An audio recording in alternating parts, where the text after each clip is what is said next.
The world did not wake with chaos in ancient Egypt. It stirred softly, like the hush of silk folding under its own weight, like the murmur of a reed flute in the far distance, never quite loud enough to know if it's real. Within the palace, walls beyond the gardens of incense, trees and sunlit papyrus, beyond the bronze-clad gates watched by eunuchs with eyes of stone, there lies the House of Beauty, a quiet place, sealed in mystery, perfume, and silence. Here sleep the women of the Pharaoh, not wives, not mistresses, something in between, both more and less. They are his concubines, gifts from nobles, tributes from vassals, sometimes daughters of artisans elevated to silk and sorrow. Some speak foreign tongues, some are daughters of the Nile, but all have been reshaped, sanded smooth like alabaster dot, and in a room shaded by linen curtains, dyed faint with indigo, and cooled by desert stone walls, she sleeps. Her name is not important. Names, after all, are fleeting. In this palace, even those most kissed by the Pharaoh can be forgotten like the wind that rushes past the temple columns at dusk. But she once had a name, whispered by her mother under stars, before her hair was scented with myrrh and bound with golden wire. Now she is simply one of the chosen, one of the many women who sleep lightly, dreaming not of love, but of being summoned. The dawn begins, not with light, but with sound. A low thud of stone bowls against stone floors, the scrape of sandals in the outer halls, the hush of a whisper, a priest passing a servant girl sighing, and then the doves cooing in their niches, softly, sweetly, a signal, not just to the birds of the sky, but to the women of the harem. The day has begun. She does not open her eyes yet, not immediately. There is a ritual to rising, not of the body, but of the mind. To awaken too suddenly is to let the outside world enter before the dream has fully departed. That is dangerous, because here, in the palace, dreams and memory are difficult to separate, and it is better to forget who you once were, and to remember who you now serve. The air still holds the scent of last night's incense, frankincense, and dried rose petals. It clings to the curtains, to the stone, to her skin. She lies still. Her linen bedding is thin but smooth, cool to the touch. The faint breeze from the upper slits in the wall, small triangular windows high above, lets in a filtered breath of desert morning. Dust dances in its golden rays. Dust, the eternal presence, the same dust that once clung to the sandals of kings, now drifts in and out of her chamber, nameless and unnoticed. She finally opens her eyes. Not wide, not abruptly, just enough. She is still alone. That is good. Some mornings, the overseer of women enters before the birds, to inspect, to comment, to remind. Today, the woman has not yet come. She sits up slowly, not because her body aches. She is young, after all, but because haste has no place here. Everything in the palace is done with deliberation. Even rising from bed is a quiet form of worship. Her feet touch the cold floor, carved limestone, cool from the night. Below her, other women stir. In the adjacent chambers, behind reed partitions, other concubines begin their own morning rituals, but none speak. Words are for later. Now, only the breath and the silence. She moves to the small window, pushing aside the sheer linen veil that keeps out insects and wandering gazers. Outside, the garden lies in stillness. Palm trees barely rustle. A small fountain burbles in a corner, its water a luxury in a land where every drop is sacred. Papyrus stalks stretch upward. Hibiscus blooms in blush. The sun is not yet above the horizon, only a golden promise brushing the sky's belly. She watches it, the way it turns darkness into blush, and blush into amber. The same sun that once warmed the cheeks of Queen Tai, that shone upon the brow of Nefertiti, and now, for a moment, she allows herself to imagine that this light is meant just for her, that in its gold, she is not just one of many, but a goddess reborn, Hathor perhaps, or Isis in her youth. But the moment passes, like a sigh, because she knows all the women here feel the same, and still, only one will be summoned tonight. She turns from the window. The chamber is sparse, but not poor. A carved chest of cedar, gifted with scented robes, a bronze mirror, polished daily, a stool, a small jar of scented unguents, a reed scroll of love poetry she can recite by heart. Her bed is low and narrow, but lined with linen as soft as clouded milk. The walls are painted faintly, scenes of lotus flowers, slender gazelles, The goddess Hathor with her cow horns and sun disk.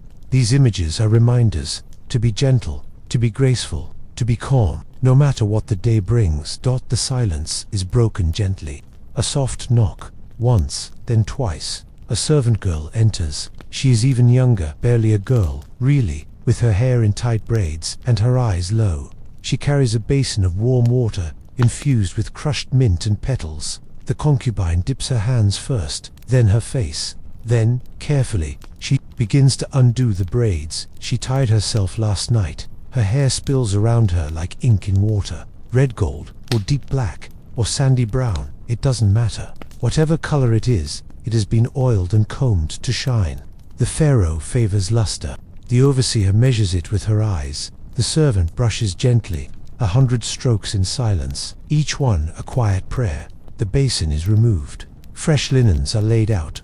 Today's robe is pale, almost white, with the faintest kiss of blue at the hem. It is sheer, delicate. Modesty is not expected here. Rather, beauty and vulnerability, the suggestion of what is hidden, the art of not revealing everything yet never appearing veiled. She steps into the garment. It falls over her body like mist. Around her neck, she ties a thin collar of beads. Nothing too bold. A concubine wears beauty like a whisper, not a cry. As she sits before the mirror, another servant arrives, older, more experienced. She holds the coal stick, black as obsidian, made of galena, ground fine. With steady fingers, the woman lines her eyes. Long, elegant strokes that taper outward, the look of a hawk, the gaze of a goddess. Then rouge, just a kiss on her cheeks, and scented oil at her wrists. Lotus, again, sweet and musky. When she is finished, the concubine does not smile. Smiles are earned later, if the day goes well. She simply nods. The mirror reflects a woman who is no longer merely herself. She is now part of the palace, a decoration, a vessel, a possibility. Outside, the sun begins to break over the garden walls. Its light creeps like honey across the stones. She stands still as the warmth reaches her toes. This moment, this first kiss of sunlight is sacred, not because it is hers, but because it belongs to everyone and no one. It will fall on slaves, on scribes, on soldiers, and it will also touch the pharaoh wherever he sleeps. They are all children beneath the same godstar. But she wonders, just briefly, if the sun notices her more, if perhaps, in some way, she is chosen by more than just men. If the divine sees her in this stillness, wrapped in linen, oiled and perfumed, waiting for the day to begin, for the hour of the summoning. For the murmur of footsteps. Outside her door, not a servant, but a eunuch, not a whisper, but a command. But until then she is the silence, she is the dawn. She is the offering unclaimed. Water in the desert is never ordinary. It is never simply wet. It is sacred. It is the pulse of creation, the sigh of the gods. It flows in the veins of pharaoh and pauper alike, though in vastly different vessels. In the outer world, water is drawn from the Nile in clay pots. It is fought over, traded, rationed, and praised. But in the hidden inner sanctum of the harem, where the concubines of the pharaoh dwell, it becomes something more, something transformed, a passageway between the mortal and the divine.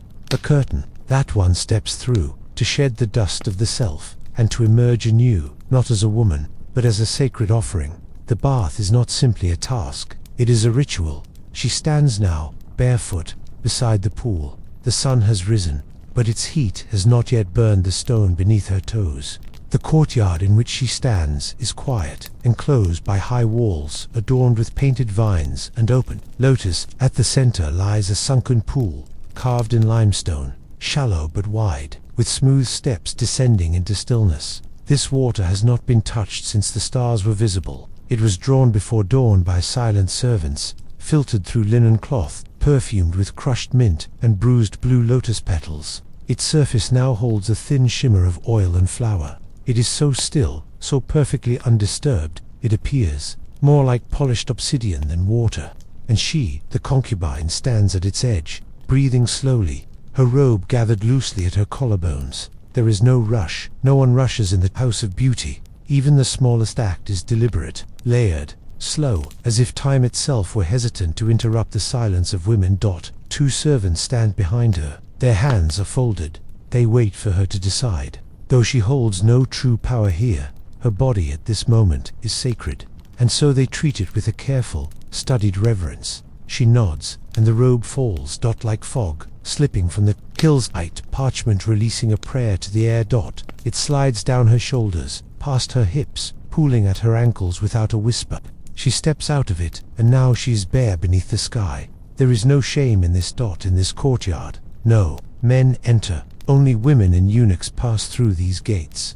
And among the women, all flesh is familiar, but still, she feels the air press differently on her skin, the sun glancing off her shoulders, the slight chill of early light brushing over her arms. She inhales, a small prayer leaves her lips, barely audible. May this water wash away all that is not worthy of him. Then, she descends, one foot, then the other. The steps are warm from the sun, but the water itself is cool, wrapping around her calves, her knees, her thighs. She does not shiver, she closes her eyes. Each step downward is a step inward, into herself, into memory, into FORGET,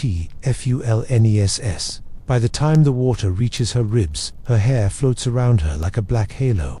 If the gods were watching, they would not see a concubine.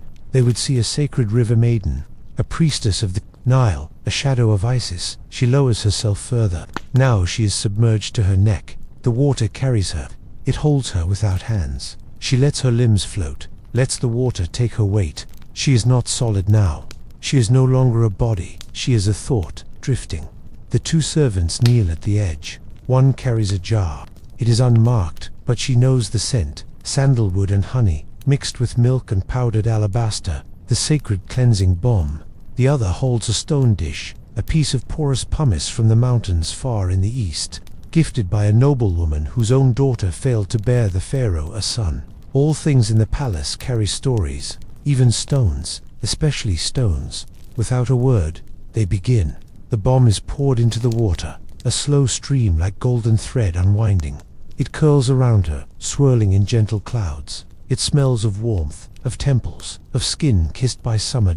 She dips her arms under, her chest, her belly. She is not scrubbing, she is absorbing, letting the oils find her, whisper into her pores. One servant steps closer, dipping the stone and beginning to rub gently along her back. The stone is not rough, it is old, softened by countless dawns. It kisses the skin more than it scours, and, as it moves in slow circles, she breathes deeper. This is the only moment in her day where she belongs fully to herself. There is no Pharaoh in the water, no overseer, no ribal concubines, no harp practice, no rumors.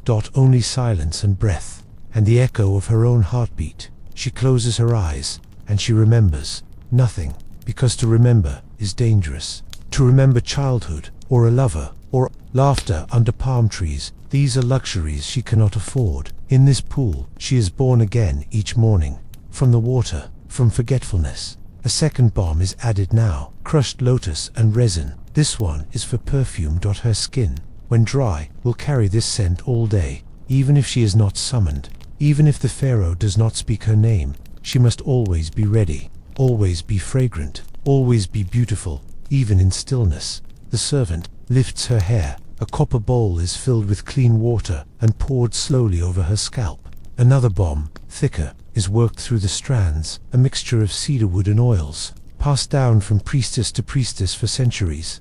They comb it with fingers. Carefully, she makes no sound. There is no need. The water ripples gently, and then stillness again. Time passes strangely in the bath. It does not march, it sighs. She doesn't know how long she has floated here. A half hour more. The sun now paints the garden walls gold. Birds have begun to trill. In a far corner, another concubine waits her turn, wrapped in linen, watching the ritual with lowered eyes.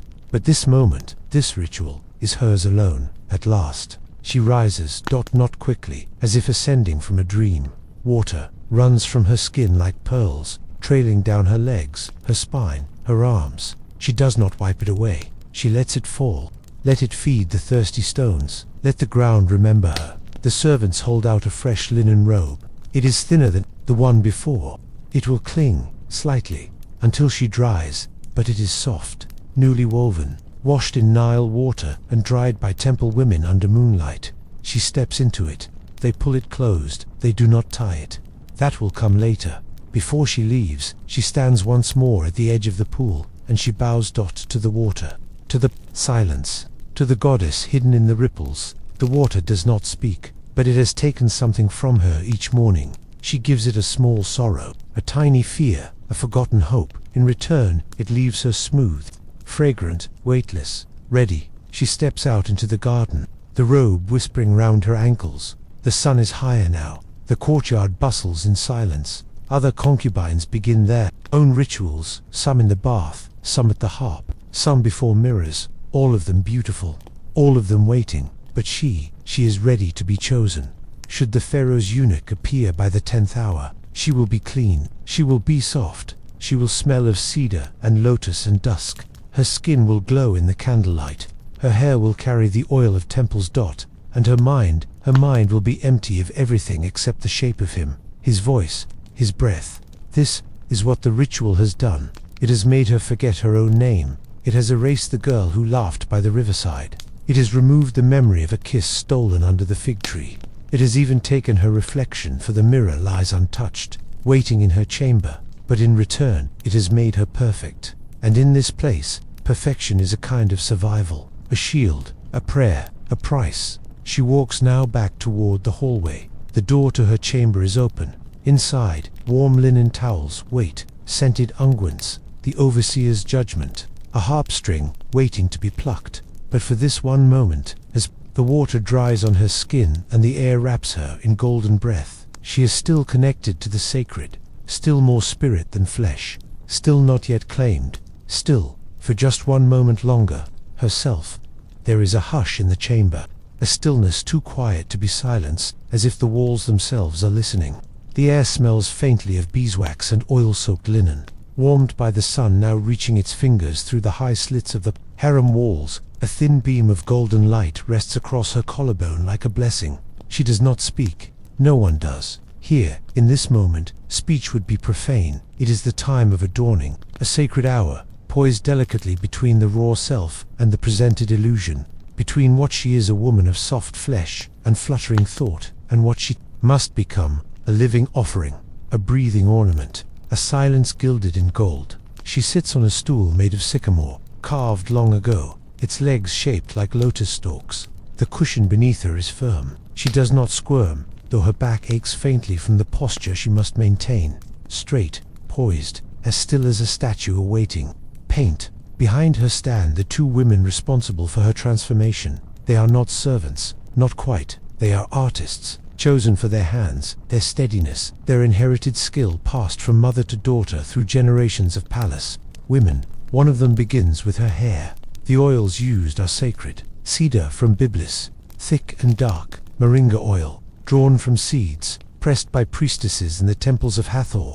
And finally, blue lotus, not only for its fragrance but for its essence, its narcotic hint of pleasure and peace. The concubine's hair, still damp from the morning bath, is divided carefully. Each strand is smoothed, pulled, and coiled into loose waves or braids, depending on the pharaoh's preference that season. Sometimes he desires simplicity, other times he is stirred by elaborate spirals, twisted patterns resembling the stars. She does not know what he prefers today. She only knows she must be perfect for all outcomes. As her hair is worked, her mind floats.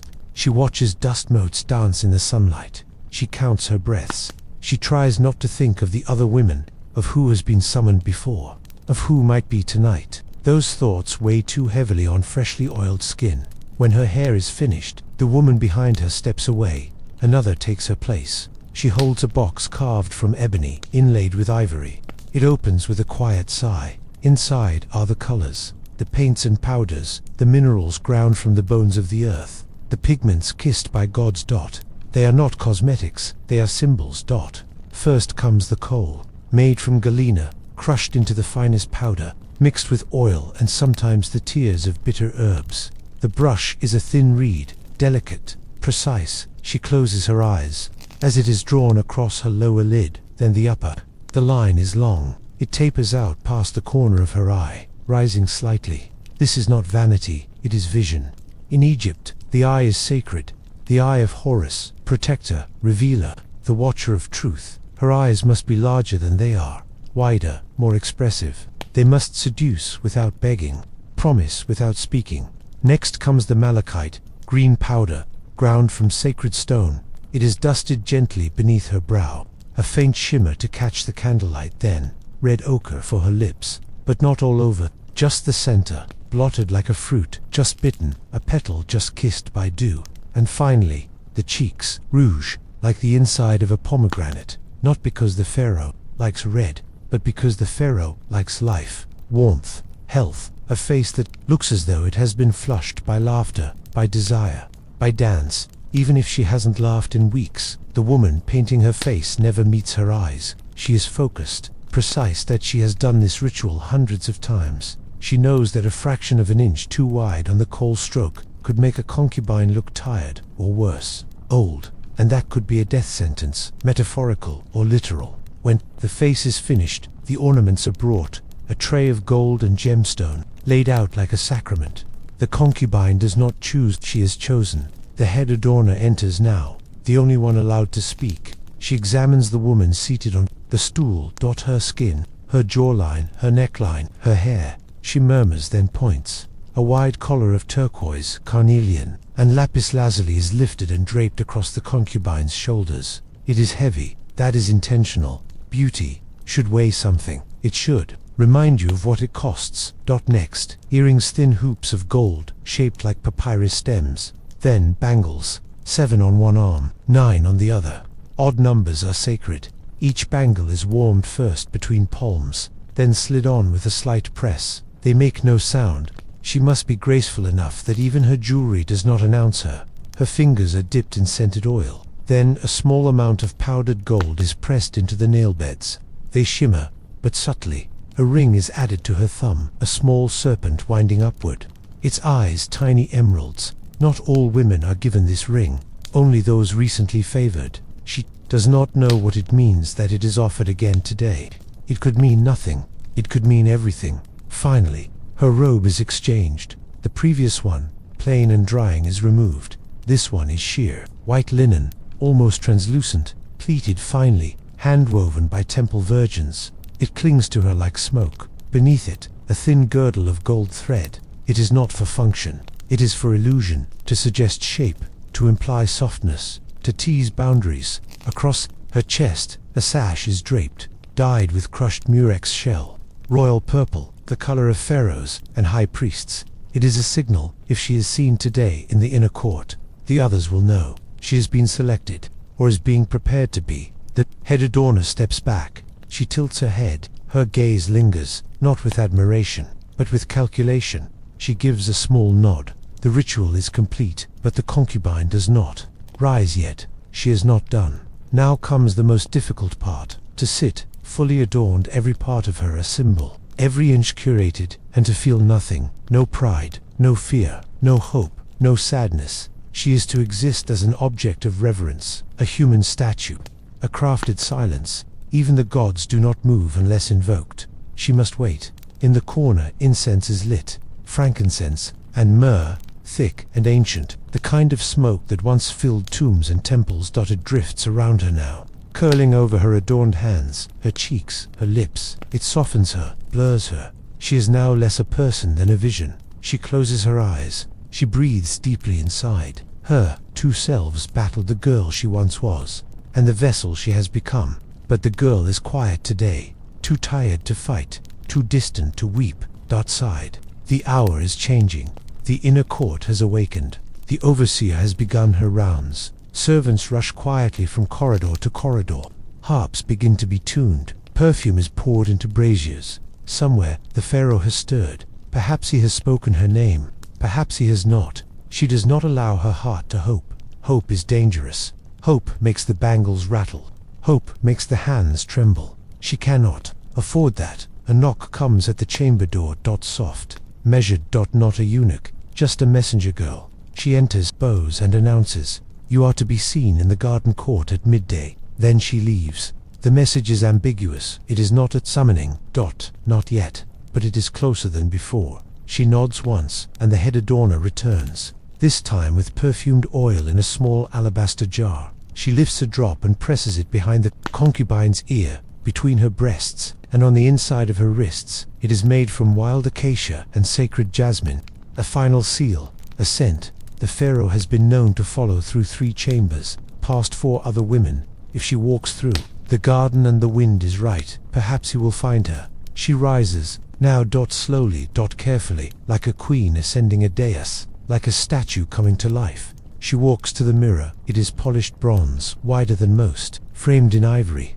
She looks into it, and the girl is gone. In her place stands something else, a mystery, a beauty, a ritual made flesh. The sun glints off her collar, the coal shadows her eyes like wings. She blinks once, and then turns away. She is ready, not to be loved, not to be chosen, but simply to be seen, to be one among many, to be the most unforgettable version of herself she can construct from paint, gold, scent, and silence. Because in this palace, visibility is power, and being looked at long enough, in just the right light, by just the right man, might be the difference between being discarded or remembered.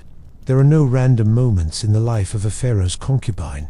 Even the way she breathes is observed.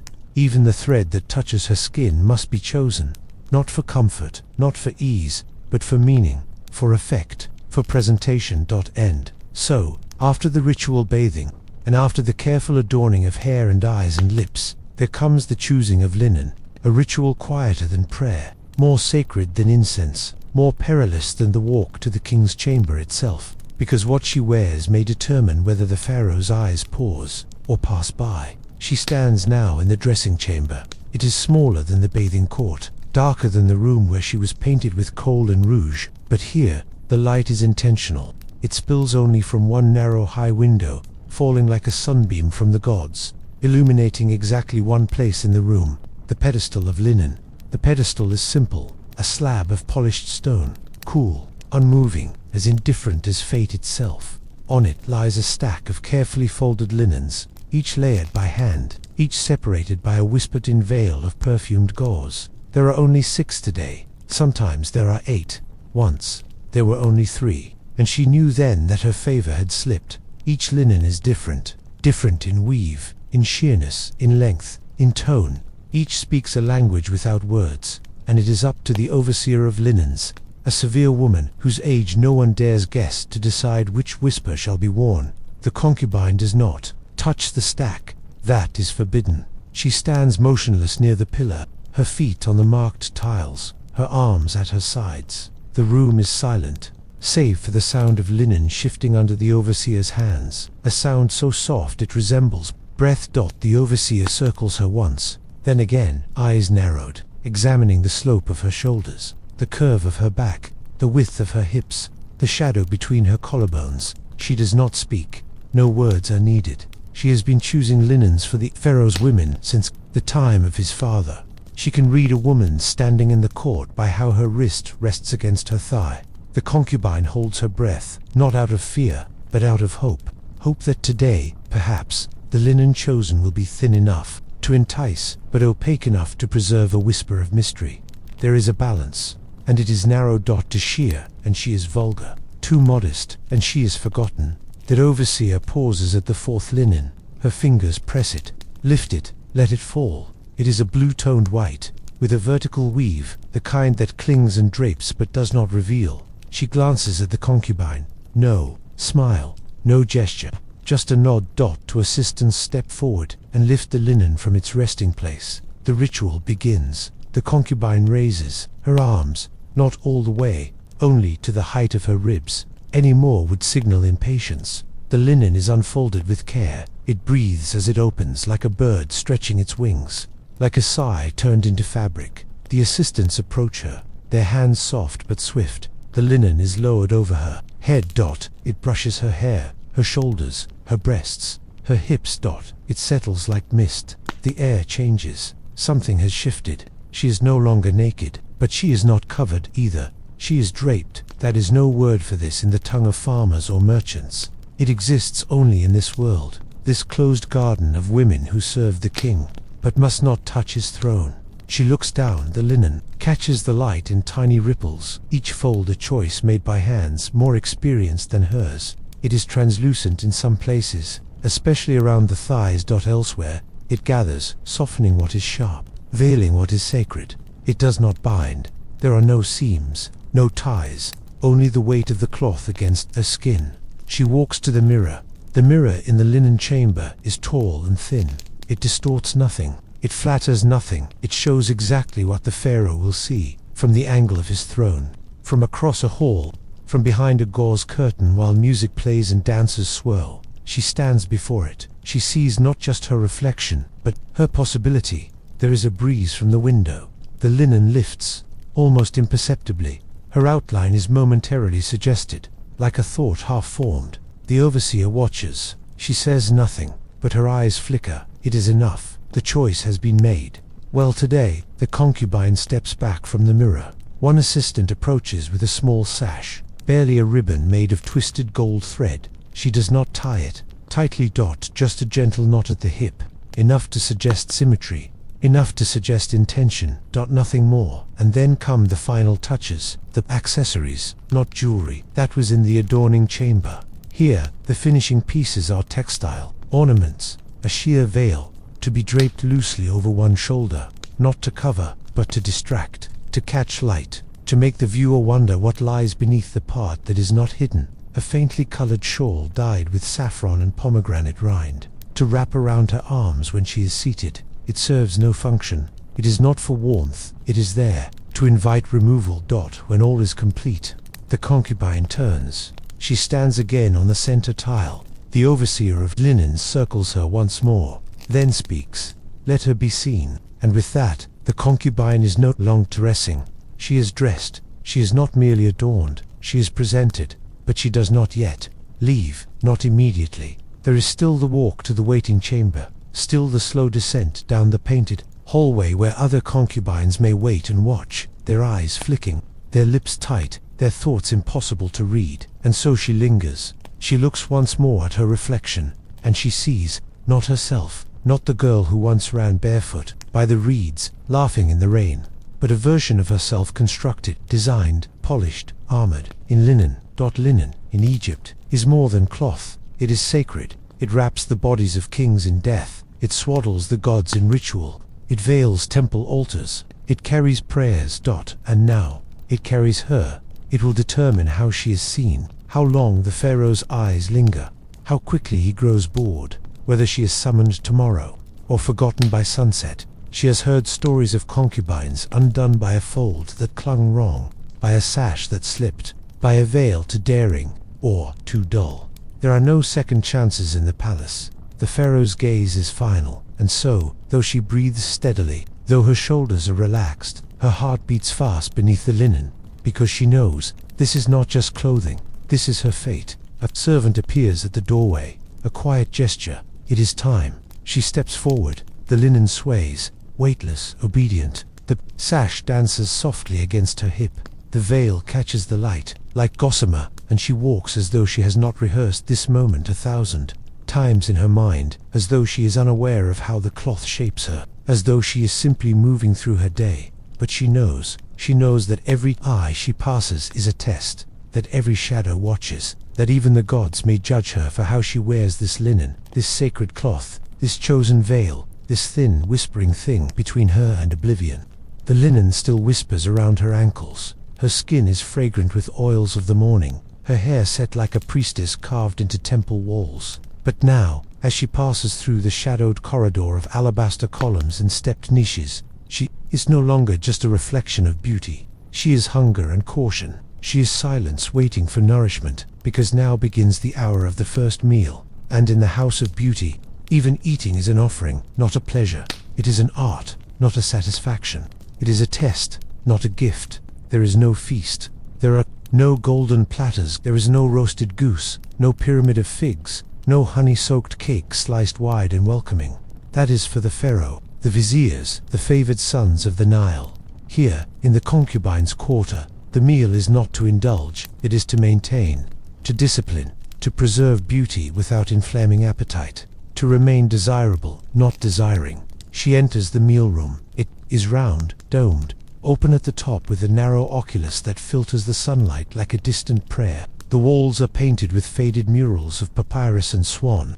The stone beneath her feet has been worn smooth by generations of bare soles passing across it in soft procession. 5 women are already seated. Some she knows by name, others she only knows by scent: sandalwood, clove, bitter almond. Each is veiled in stillness, their hands folded lightly in their laps, eyes lowered not from submission, but from calculation. A concubine never looks too long at another during meals, because hunger reveals truth, and no woman here wants her truth seen. That the table is not a table, it is a low ring, waist-high, surrounding a depression in the center of the room, filled with rosewater and floating lotus. The women sit on cushions, their backs straight, robes neatly arranged. Everything about the room whispers order, containment, quiet control. This is not a meal for the body, it is a performance for the eye. A servant enters. He is a eunuch, small-framed, quiet, dash-footed.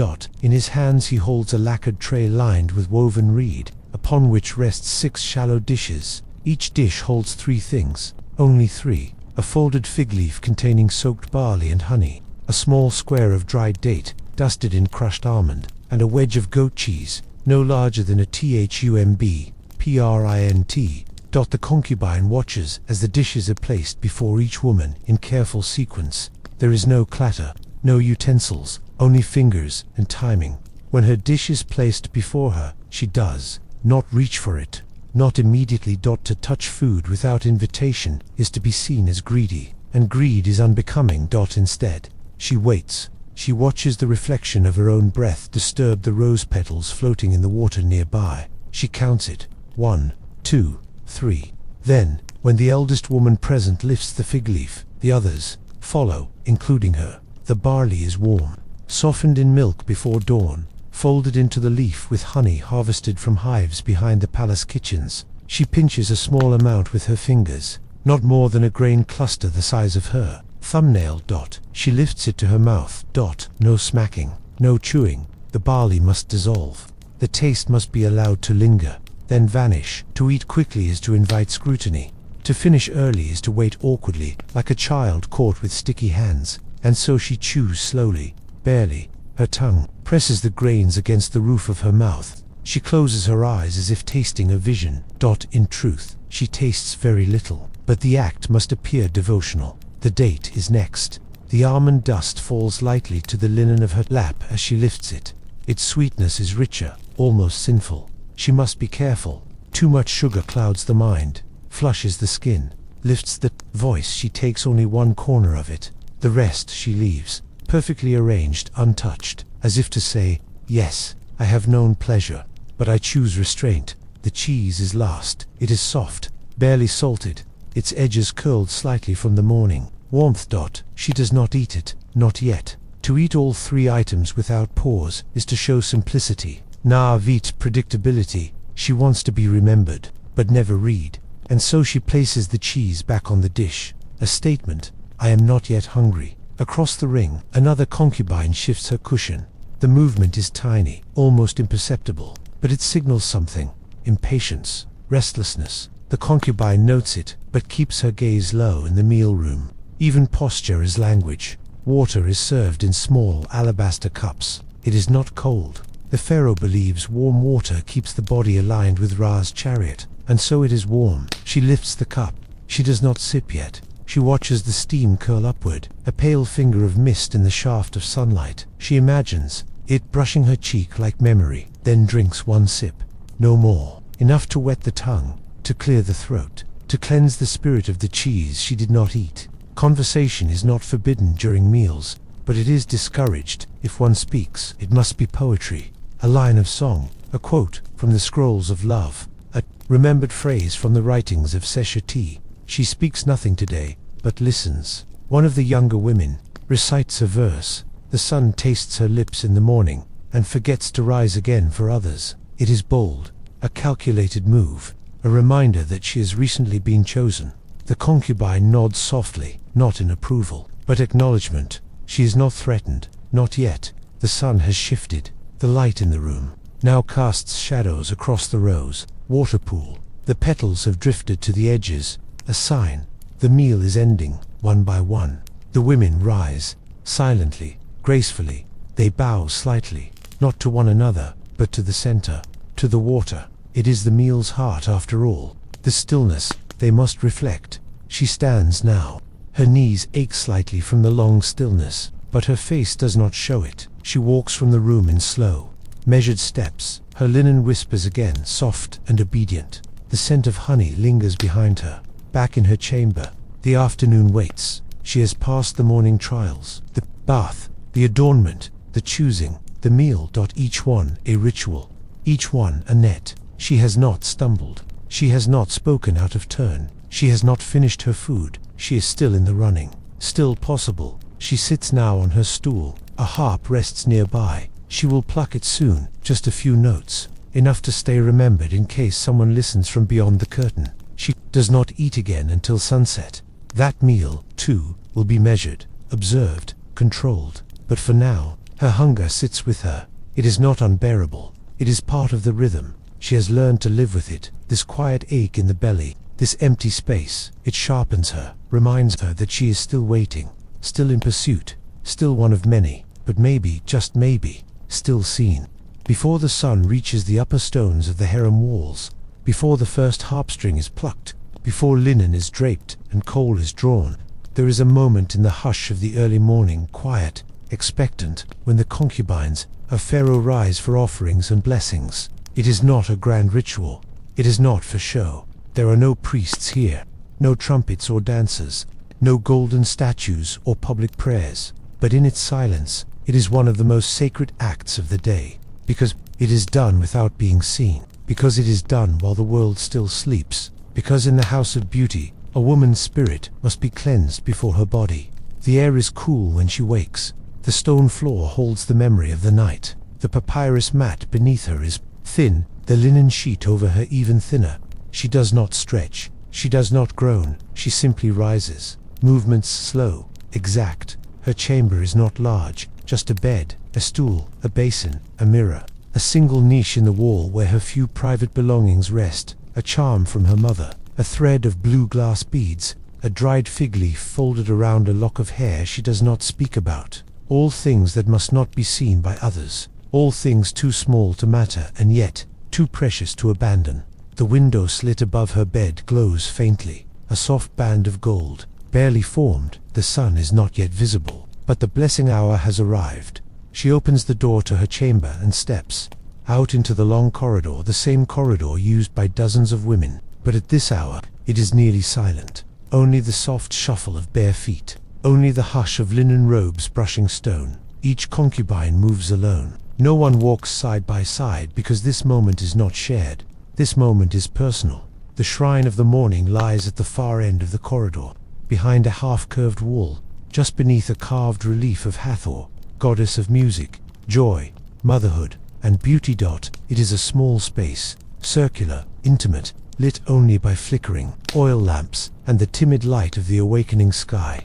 At the center of the shrine lies a low table made of sycamore, polished, smooth, unadorned except for the offerings placed upon it, offerings made not to ask, but to honor, to express gratitude, to say, I am still here, I still remember. She approaches the table. The morning air is still cold against her skin. Her robe still clings to her from sleep. In her hand, she carries her offering, a single petal of a blue lotus, dried and curled. It is nothing special, but it is hers. She found it yesterday, fallen on the path outside the bath courtyard. No one else noticed. She pressed it in her linen sash, carried it close to her heart. Now, she lays it gently on the table. Beside it sit the offerings of the others, a sliver of honeycomb, a twist of papyrus tied with copper thread, a tiny clay bead, a few grains of barley. None of it is valuable, but in their smallness they are powerful, because they mean something, because they come from the hand of the woman, not the wealth of the palace. There is no officiant at this shrine. No one blesses you. You bless yourself. She kneels slowly, carefully. Not as a gesture of submission, but of presence. She bows her head. Not all the way, just enough that the light from the lamp can kiss the top of her skull, and she begins her private words. They are not always the same. They are not spoken aloud. They do not rhyme. They do not quote scripture, but they are sacred because they rise from a place deeper than discipline, deeper than performance, deeper than survival. They rise from her, Let me be soft where I must, and unbreakable where I am not seen. Let my breath be steady, my voice measured, my eyes clear. Let the Pharaoh notice, or let him forget, but let me not lose myself either way. She does not cry, not here. Tears are not forbidden, but they are discouraged, because in this space, grief must be transformed before it is offered. And besides, she has learned to bury her sorrow deep, like a date, seed in dry soil. Let it sleep, let it remain untouched. One day it may bloom, or not, but not today. Once her prayer has ended, she lifts her gaze to the carved face of Hathor above the shrine. The face is worn, smoothed by time, softened by smoke. But the curve of the lips still holds a faint smile, a knowing smile. One that says, I too was once watched. I too was once adorned. I too know what it is to be looked at and not seen. The concubine bows her head again. Then she rises. She steps backward 3 paces, never turning her back to the shrine. She passes another woman entering. They do not speak, they do not touch. Their eyes do not meet, but their silence is shared. Like breath, like ritual, like the echo of the same forgotten name, spoken in 2 separate hearts. Back in her chamber, the light has changed. It is warmer now. The sun has begun to touch the edges of the courtyard beyond her window. The stone beneath her toes no longer feels cold. The birds have begun their soft, tentative songs. She moves to the small basin near the wall. She lifts a clay cup, not to wash, not to refresh, but to anoint. She dips her fingers into the scented water. Jasmine, diluted with Nile water and a trace of sacred salt. She touches her brow, her throat, the hollow between her, COLLARBONES. It is not perfume, it is memory. Each touch reminds her of something lost, a friend now married to a merchant's son, far from the palace, a childhood lullaby she no longer recalls, the feeling of mud between her toes before she was taught to walk, like a swan. But each memory is part of the blessing, each one is a thread, and together they hold her soul in place. Outside the stirrings begin. Footsteps. Water being drawn, a voice distant, humming the scale of a harp. The house of beauty is awakening, but she has already begun. She is 1 step ahead. She is already blessed, she is already grounded, she has already offered what she could. And that offering was herself. There is a place in the house of beauty where words are forbidden, not by rule, but by design, by where speech is swallowed whole by the stone, and what remains is vibration, and sigh, and hum. This is not a hall for conversation, not a court for politics, nor a sanctuary for prayer. It is older than all of those, more primal, more sacred. This is the music chamber. It is not large, not grand, not adorned with gold, or guarded by statues. Its walls are plain, its ceiling curved like the inside of a drum. It was built, they say, by a pharaoh's first wife, a queen who died before her body aged, who understood that music outlasts memory, and that the notes we leave behind might one day summon us back. No one knows her name, but her chamber still breathes. At its center is a circle of cushions, each one dyed with faded color, deep wine, soft turmeric, blue-black like midnight on the Nile. In the middle, a shallow fire pit, never lit. Around it, the instruments rest, waiting, silent, listening. There are no guards in the music chamber, but no one dares misuse it, because it is the only place in the harem that does not judge, only echoes. She enters barefoot. The coolness of the stone against her feet is grounding. She has wrapped her linen robe loosely today, not in vanity, but in reverence, because here, beauty is not in display, it is in sound. The concubines arrive in silence. One by one, no one is summoned, no one is assigned. They come when the body aches, when the mind swirls, when the heart trembles too loudly to be ignored. This is not a place for lessons, it is not a classroom, but it teaches quietly. She takes her place on a saffron cushion near the northern curve of the wall. It is her favorite not because of the view, but because the acoustics here carry the harp's softest sigh. She reaches for the instrument, resting beside her. Not a full harp, a kissed string lyre, smaller, gentler, worn smooth by generations of careful hands. Sweet smells faintly of cedar and thyme. She does not tune it, she does not need to. This lyre does not belong to her, but it remembers her, and it forgives her when she plays badly, which today she might, because her chest feels tight, her breath is short. not from fear, not from exertion, but from the weight of too many moments unspoken. Her fingers hover over the strings, then press, then pluck. The note is soft, then another, and another. She does not play a song. She lets the notes wander, stumble, collide, like thoughts, just waking, like water touching stone across from her. Another concubine lifts a flute to her lips, made of reed, carved with tiny notches. Its sound is thin, trembling. The flute does not join the lyre. It does not harmonize. It responds, like a sigh across a canyon, like a question whispered between breaths to their left. A third woman lifts a tambourine, not to strike it, just to shake it gently. The small beads inside stir like wind in a field of dry wheat. The room becomes a body, a chest breathing, a pulse forming, a heart murmuring beneath the ribs of the harem. This is not performance. There is no audience, no applause, no measure of success. Here, music is offering, the kind that asks for nothing. In return, she closes her eyes. Her fingers move more freely now. The lyre is awake. Its voice cradles her. She plays for the time. She wept, but did not let the tears fall. She plays for the woman who was dismissed from the harem last moon, and whose name is already forgotten. She plays for the girl she once was, dancing in the dust, singing to birds with no idea that someday her voice would be currency. The song is not beautiful, but it is true, and that is all the chamber asks. When the music falters, it does not die, it rests. Each woman lowers her instrument when she chooses. There is no cue. No ending, only a soft drift back into quiet, the kind of quiet that is not absence, but presence, a stillness filled with echoes. After the music, the women do not speak. They rise slowly. They leave in the order they entered, each one softened. Each one steadier. No less burdened, but no longer brittle. She lingers a moment longer. Her fingers brush the lyre's final string.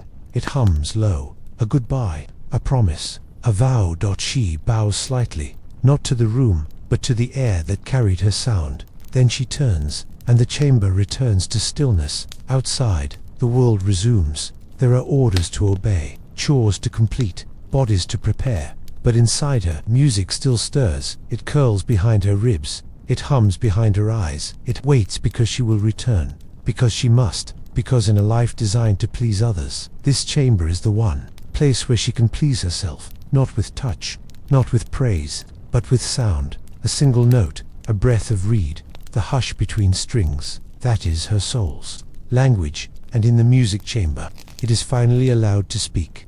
The hour after music is the quietest of all. It does not announce itself. It simply arrives, like a shadow slipping into a room, soft and unnoticed. The concubine returns to her chamber, her footsteps muted by the cool stone beneath her feet, and she closes the door not with finality, but with a kind of reverent delay. Outside, life continues. Scribes etch words into clay, guards polish spears, and servants whisper in corners. But here, within the house of beauty, the world shrinks. There are no more duties for now, no braids to tighten, no chants to recite, no oils to be applied. There is only stillness, and the long drawn-out stretch of waiting that follows it. She does not sit immediately. That would signal resignation. Instead, she walks slowly around her chamber, trailing her fingers along the wall, where centuries of women like her have likely touched, pressed, leaned, each leaving behind a trace of their presence, though none remain. She runs her hands over the woven mat, straightens a jar that doesn't need straightening, brushes a few grains of dried flower dust from her shelf. These are not tasks, they are rituals of control, tiny gestures that offer her a sense of order in a life where so little belongs to her. The sun has begun to angle downward. It cuts through the narrow window in a single beam that slices the air like a blade of honeyed light. She moves toward it, standing just where the warmth kisses her skin, eyes half closed. There is no pleasure in it, not really, just a kind of reassurance, proof that time is still passing, proof that the day, however long it feels, is moving. She watches a speck of something, dust, maybe a seed, float lazily through the light, dancing without aim. She envies it. The waiting hours are not truly empty. They are filled with the weight of possibility. Every knock on a door, every footstep echoing down the corridor could be the one that summons her, or bypasses her. A silk-clad attendant bearing the Pharaoh's request could appear at any moment, or not at all. And so she must remain poised, ready, perfect, not too eager, lest she seem desperate, not too indifferent, lest she be forgotten. It is a performance with no audience, a beauty kept in suspense. Sometimes she paces the same 5 steps from bed to basin, over and over, heel to toe, like a thread unraveling. Sometimes she lies on the cool floor, cheek pressed to the stone, letting the cold seep into her, trying to quiet her mind. Other times she sits and hums songs from her childhood, melodies from villages that no longer remember her name. Each repetition of those notes is a tiny act of defiance. You may have taken my path, but I still hold my beginning. Not all the women wade the same. Some gather in quiet pairs, practicing laughter that looks unrehearsed, discussing the precise tilt of the wrist, the precise flutter of the eyelash. Some try to sleep, arms folded neatly across their waists, dreaming of what they do not speak aloud. Others watch each other, eyes sliding sideways in silent rivalry. In this place, companionship and competition are the same thing, always wrapped together, always dangerous. You love each other, and you hope she's not chosen before you. She remembers the first time she was summoned, the sound of it, a soft knock, a name spoken gently. She had almost wept, not because she was ready, but because she had waited so long. That night had passed in a blur of perfumes and silk and trembling limbs. She had been terrified. She had felt important. The Pharaoh had not looked at her the way she hoped. He had said little, but he had seen her, and for a brief moment, she had mattered. But not every woman is called more than once. Some are chosen for a single evening, then never again. Others are called often, but with diminishing interest. The ones who linger in favor are few, and they carry that burden like a mask, always smiling, always unsure how much longer they will shine. She does not envy them, and yet, in the waiting hours, she does. Her breath is measured, her back remains straight. She does not dare let her posture soften, even when alone. Slouching becomes habit, and habit becomes exposure. If called, she must rise fluidly, walk gracefully, speak like someone who is always halfway between goddess and shadow. She must be art, never accident. Even her stillness must shimmer. Sometimes she pretends. She imagines the attendant arriving, bowing, offering a silk-wrapped token of summons. She imagines walking behind him, passing the others, feeling their eyes on her. She imagines the court-scented air, the soft cushions, the flicker of gold, the Pharaoh's gaze, his fingers brushing her cheek, his voice calm, amused, distracted. She plays this story again and again in her head, adjusting it slightly each time.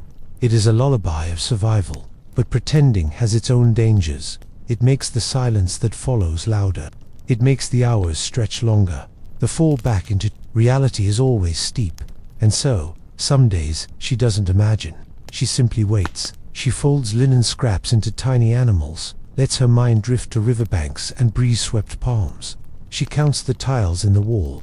She writes invisible names with her finger on her thigh. She disappears for a while inside herself. The light moves again, golden now, edging toward amber. The shadows on the wall begin to stretch. The day is thinning. The possibility of summons grows slimmer with each passing breath, and still, she waits, because she must, because it is her place, because she is not servant, not wife, not free.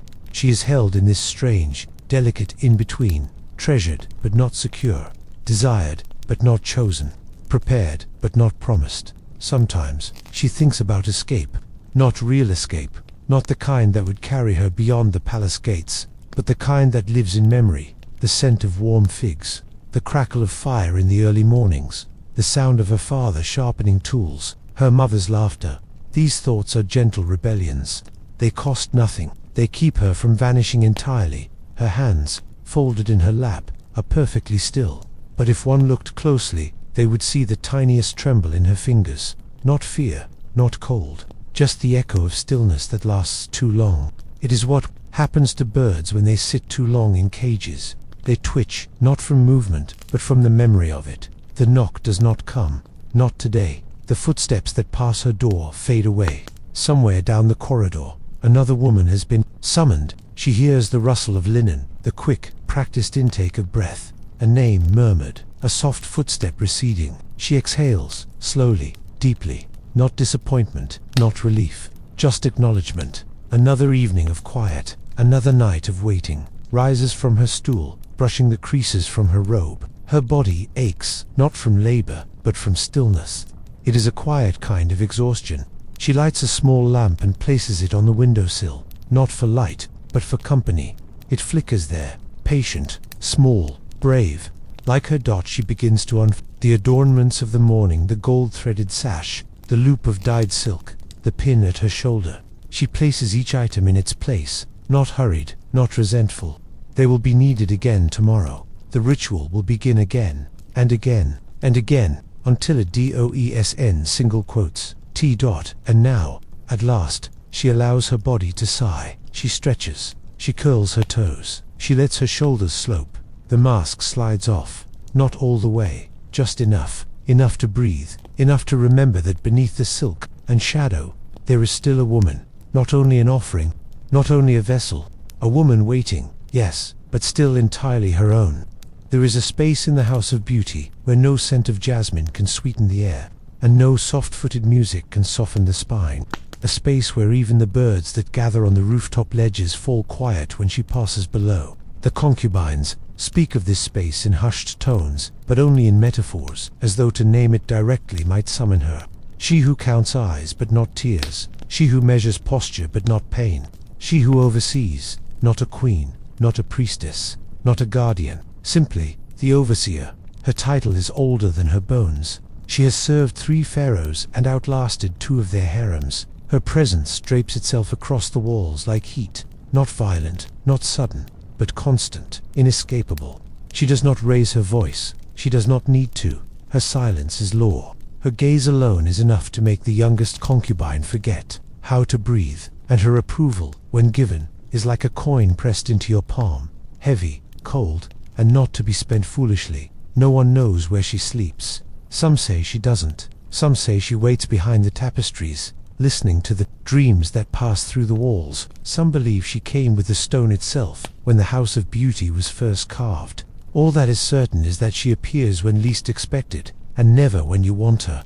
And when she does appear, she brings with her the chilling reminder: you are being observed. The overseer does not wear silk. Her garments are pale, undecorated, functional, but the linen seems sharper somehow, as though the fibers were woven from river rushes. Her arms bear no bangles, and her eyes 2 slits of flint.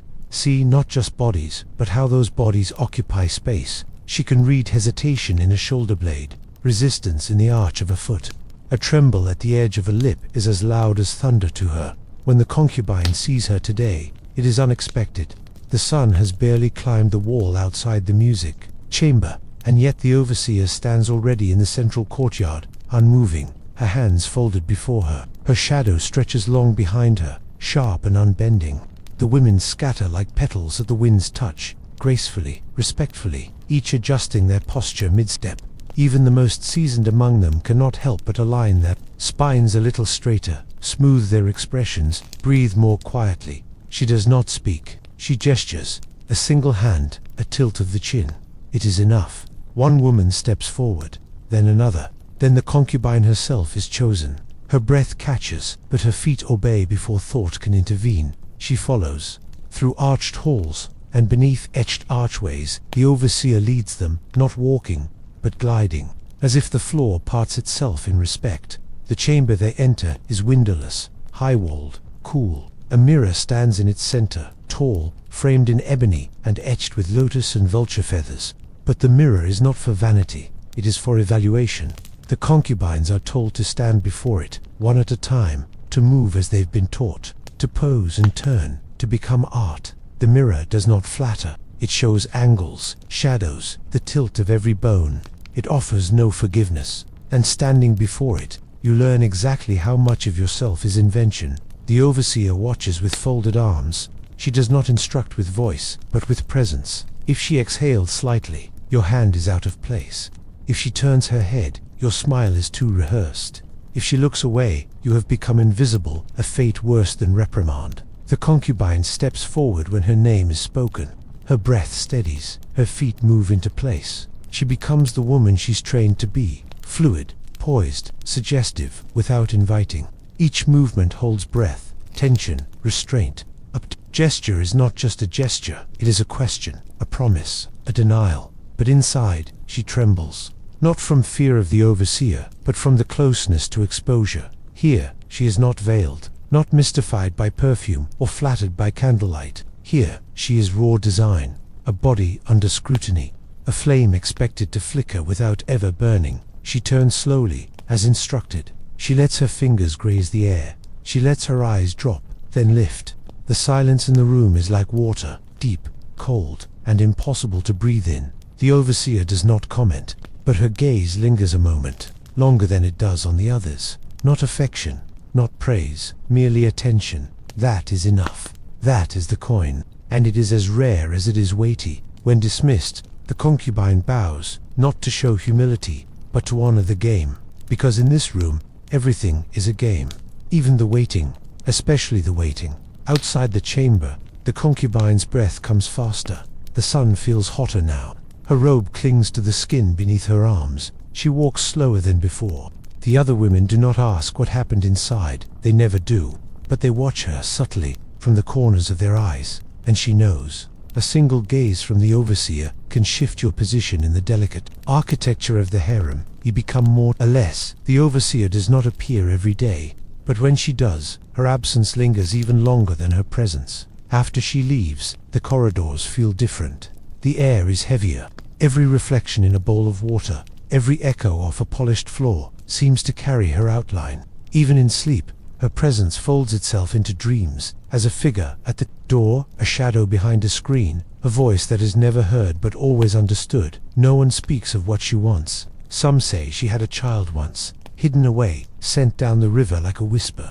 Others say she was once chosen by a pharaoh, then cast aside, and now watches others live the fate she nearly had. But these are stories. The truth, like her footsteps, leaves no mark. She is not cruel, but she is not kind. She is the embodiment of a rule without feeling, and within the palace, that is more powerful than beauty. The concubine sits by the basin that evening, knees tucked beneath her chin. She wipes her face with a damp cloth and stares into the water, hoping to find something reflected back that is not her own. A sign, a message, a reassurance. But the water only offers her what she already knows. A woman waiting, a woman watched, a woman shaped by hands not her own. She dreams that night of mirrors, too many to count, all facing each other, creating an endless corridor of her own face, watching her. She walks down that corridor endlessly, her reflection changing with each step. One smiles, one cries, one turns away, and at the very end stands the overseer, hands behind her back, eyes closed. And still she sees. Morning returns, as it always does. The walls remain, the basin still glistens with yesterday's water, and the concubine's breath still rises, slow and careful. But something has shifted.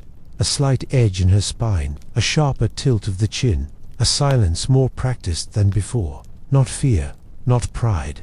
Something else, the understanding that, in this house, to be seen is never simple, and to be unseen is death in slow motion. And so she rises. She adjusts her linen robe with care. She places her offering at the shrine. She recites her verse beneath her breath.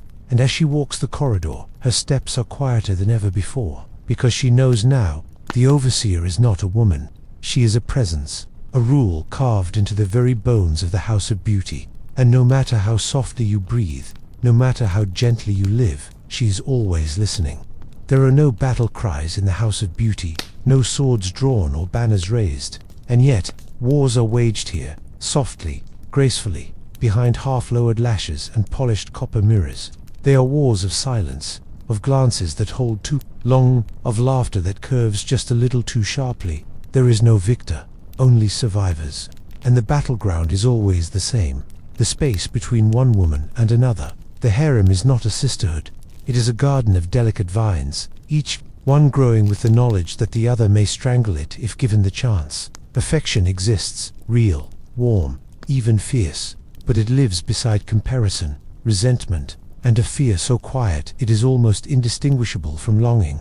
Every embrace carries the memory of competition. Every compliment is shaded by calculation, and every friendship, no matter how genuine, is watched by the walls. They don't speak openly of who is favored. That would be vulgar, but everyone knows the one who receives a second glance from the pharaoh, the one who lingers in the scent of royal oils, who returns from the inner chamber with her linen askew and a knowing silence in her eyes. She is known, admired, watched, hated, not always out of cruelty, sometimes out of ache, because her elevation is always someone else's fading. In the courtyard, the concubines sit beside one another, combing hair, trimming nails, stringing beads, but even in that closeness, there are borders, invisible lines drawn by seniority, by subtle favor, by beauty too precise to ignore. One woman with eyes like dusk, another with laughter that coils like incense, each a universe unto herself, orbiting a sun they cannot touch, casting shadows on one another as they spin. A gift from the Pharaoh, a bolt of dyed linen, a vial of imported oil, ripples through the harem like a stone dropped in still water. It is never announced, but it is always seen. The recipient walks with new caution that day, her steps lighter, her voice more subdued, not from pride, no, from understanding. Gifts are not simply gifts, they are markers of hierarchy, and hierarchy is the language of survival. She notices when another's cheeks flush too quickly in the presence of a royal attendant. She notices when a girl who was once clumsy in her steps now walks with her hips a little more deliberate. She notices because she must, because attention is currency, and someone else's glow often means your own is dimming. It is not jealousy, she tells herself. It is awareness. It is self-preservation dressed as observation. They rarely speak of the Pharaoh by name. When they do, it is with formality or with a practiced air of detachment, as if removing him from the center of the harem's gravity will somehow lighten their own weight. But he is there, in every sigh, every posture, every gesture refined. Over months, he is the unspoken reason behind every rivalry, the distant fire around which they circle, each trying not to burn, each aching for a little more warmth. And yet, it is not always about him. Sometimes, the rivalries form without his shadow. Sometimes, it is about who sings more sweetly, who tells stories better, who has a birthmark on the curve of her hip that others pretend not to envy. These things take root in the silence. They grow in glances. They bloom in the places where words dare not reach. They are the whispers behind the whispers, too small to name, too large to ignore. She remembers once sitting beside a girl whose voice broke during a morning hymn. The girl wept later that night, quietly, into the crook of her elbow. And though no one mocked her aloud, something had shifted, a weakness revealed, an edge dulled, and days later, the girl was no longer summoned, not because of the hymn, but because in this garden, even the wind can bruise a petal too delicate. Sometimes she dreams of being outside the walls, not for freedom, but for simplicity, a life where a woman's value is not measured against the shape of another's mouth or the sheen of her hair under moonlight, where she could laugh without wondering how it sounds beside another's laughter, where she could be seen without being compared. But even in dreams, those lives feel far away, half memories of a world that forgot her long ago. And yet, despite the competition, there is tenderness, strange, stubborn tenderness that rises between them like moss between stones, a shared cloth when the sun is too hot, a touch on the shoulder during a coughing fit, a smile offered when the perfume spills. These moments are rare, but they are real, and they are often the only thing that keeps the concubines from unraveling entirely. She once braided another's hair for an entire hour, fingers weaving through thick coils in silence. The girl had just been overlooked again. Her eyes had begun to dull, and in that quiet intimacy, no words passed between them, but something else did. A kind of agreement, not peace, but mutual endurance. They were not allies, but they were not enemies either. Just two women trying to stay whole in a place designed to make them fragments. Rivalry here is not war, it is weather. It shifts daily. Today's enemy may be tomorrow's comfort. Jealousy melts into laughter over a spilled cup. Cruelty hides beneath a shared song. And then, just as quickly, the wind changes. A careless word, a glance that lingers, a night where one is chosen, and the other is not, and the cycle begins again, ever spinning, ever quiet. There are concubines who leave the harem, married off to noblemen, sent to foreign courts, given away like trinkets. When they leave, they smile, they bow, they speak of honor, but in their eyes, fear, because at least here, they know the rules. Outside, they will be women again, no longer sculpted, no longer ranked, and in a strange way, no longer protected. She wonders sometimes if the Pharaoh sees the rivalries, if he notices the slight shift of shoulders, the cold edge in a too warm smile. Maybe he does. Maybe that is the point. To let them sharpen each other, to let the garden prune itself, to watch beauty refine beauty until only the most perfectly honed flowers remain. It is a cruel logic, but it works, and still, they rise each morning. Still, they oil their skin and rehearse their laughter. Still, they sing, because the truth of the harem is this: rivalry does not destroy them, it sustains them. It gives shape to their days, rhythm to their hours. In the absence of certainty, competition is something to hold, but beneath it all, under the envy, under the elegance, under the endless comparisons, there remains the softest ache, a quiet wish to be seen, not as better, not as more, but simply as enough, not brighter than the others, just whole, just untouched by the need to prove anything, just a woman, not a role, just a heart, not a performance. And perhaps that is the greatest rivalry of all, the one they fight not with each other, but within themselves. Evening has begun to fold over the palace like a slow tide. The day no longer burns, but glows. Low amber sun trailing golden fingers across the limestone floors, the scent of warm earth rising into the air. Birds fall silent one by one, their calls replaced by distant murmurs of water being drawn, of linen being folded, of sandals slipping quietly down corridor paths. And somewhere, unseen by the rest, the ritual begins, not in public, not announced, not declared, but felt, like a ripple in still water, like a name spoken in a room where no one is listening.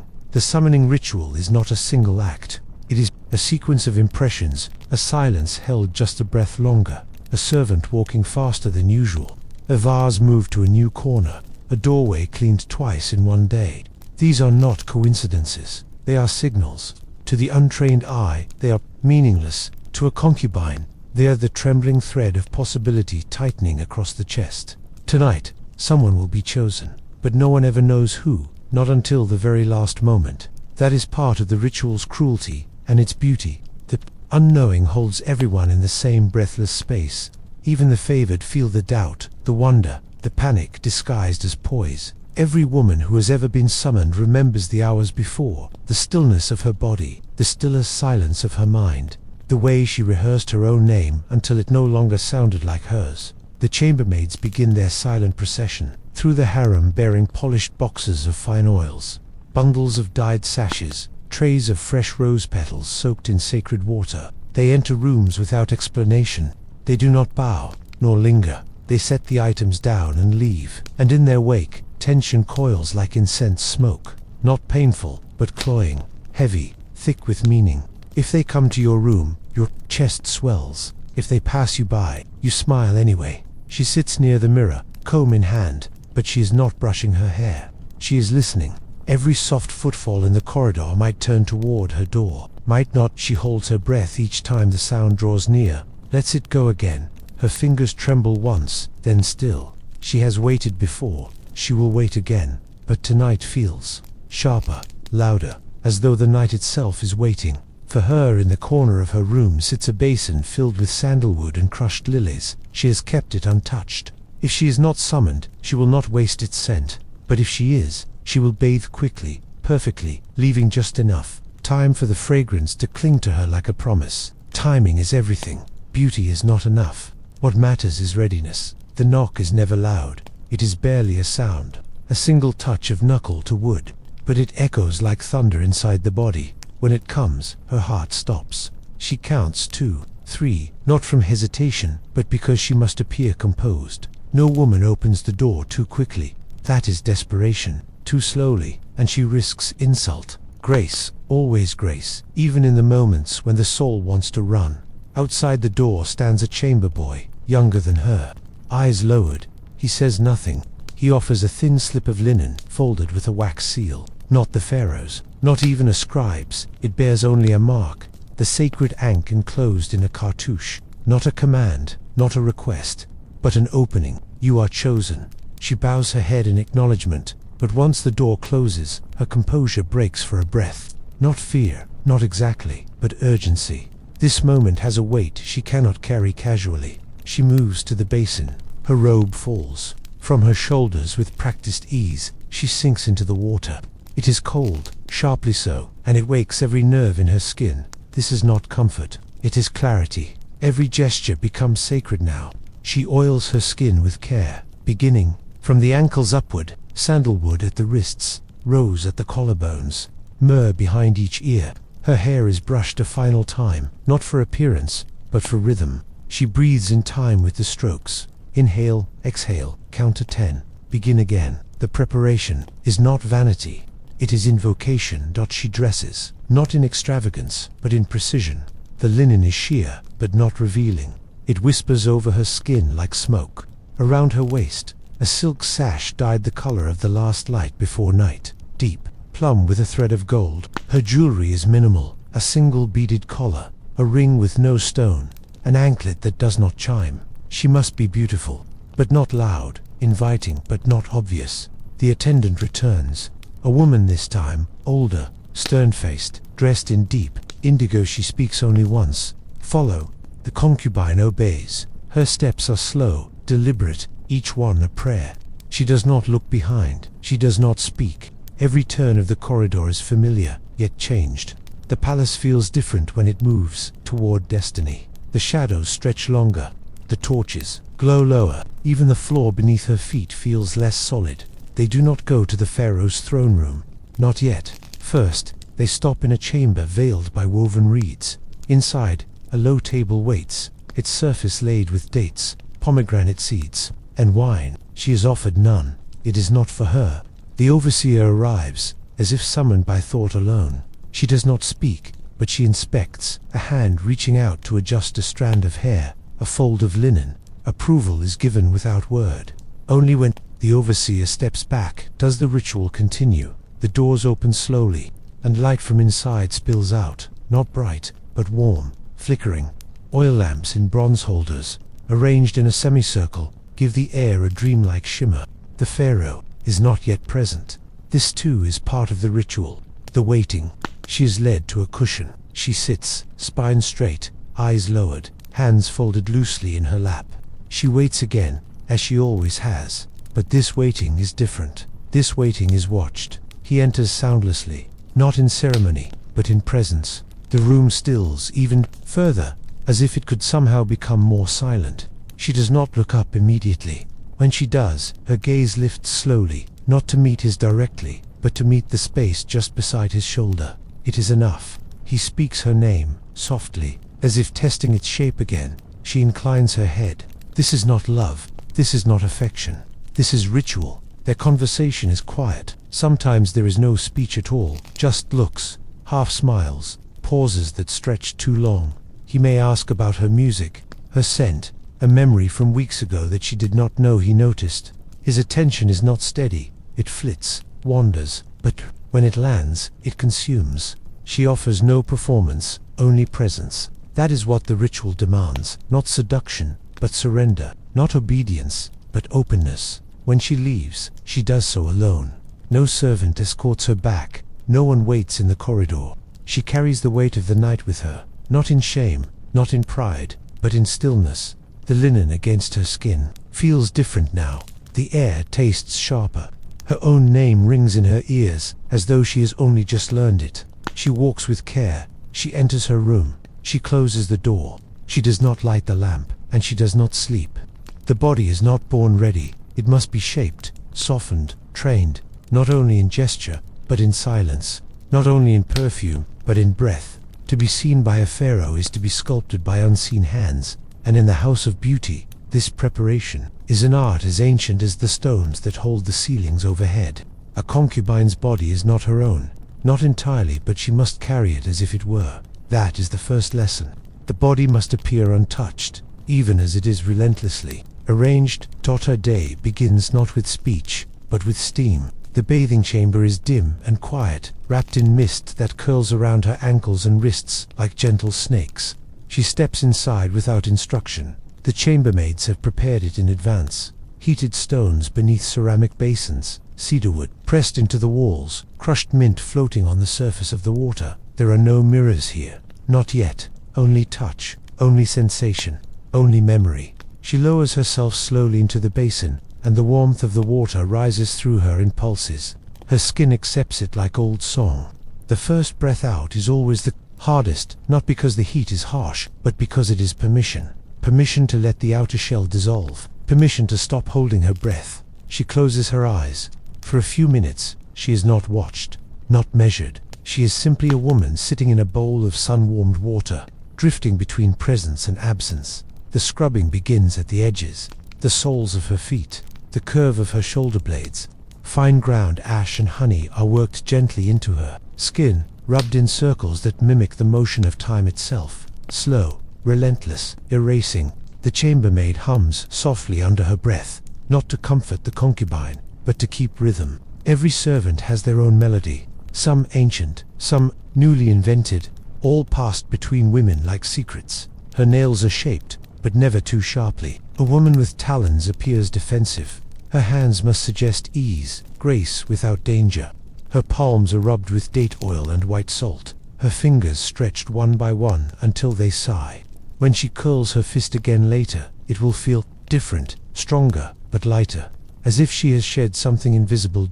Then the oils. They are not perfumes yet, only base elements: myrrh, jojoba, frankincense. Each has its place. Some go where skin folds softly, beneath the breast, behind the knee. Others belong in sacred hollows, the throat, the navel, the temple. The body becomes a map of scent, of intention. The layering is careful, calculated. The goal is not to overwhelm. The goal is to make the air uncertain whether it is her or the gods who have entered the room. Hair is its own ceremony. It is never brushed dry. It is never brushed hurriedly. A mixture of beeswax, almond oil, and lotus resin is warmed between palms and then drawn through each strand with a comb carved from oxbone. Her hair must shine, yes, but more importantly, it must move like water. Pharaohs notice movement before color. A concubine's silhouette must speak before her voice ever does. Her skin is powdered last. Ground alabaster and dried rose petals, sifted together into a fine dust, then tapped gently along her collarbones, the inside of her elbows, the tops of her shoulders. This is not to conceal, but to reveal differently. Powder catches light. Light tells stories. The body becomes less body and more suggestion, a sculpture pretending to be skin. The eyes take the longest. Kohl is applied with a stick of carved acacia wood, dipped in a small jar of ash and date oil. The line must be clean, but not cold. It must curve as though it was always there, as though the gods painted it in her sleep. Her lashes are darkened with crushed fig skin. Her eyebrows are brushed with a strip of linen until they lie like quiet river paths, purposeful and curved, never too bold. Lips are stained not with pigment, but with pomegranate and resin. The juice is rubbed in slowly, then sealed with beeswax. The color is subtle, as if she has just bitten the fruit of knowledge and dared not swallow it all. She is not to look seductive. She is to look chosen.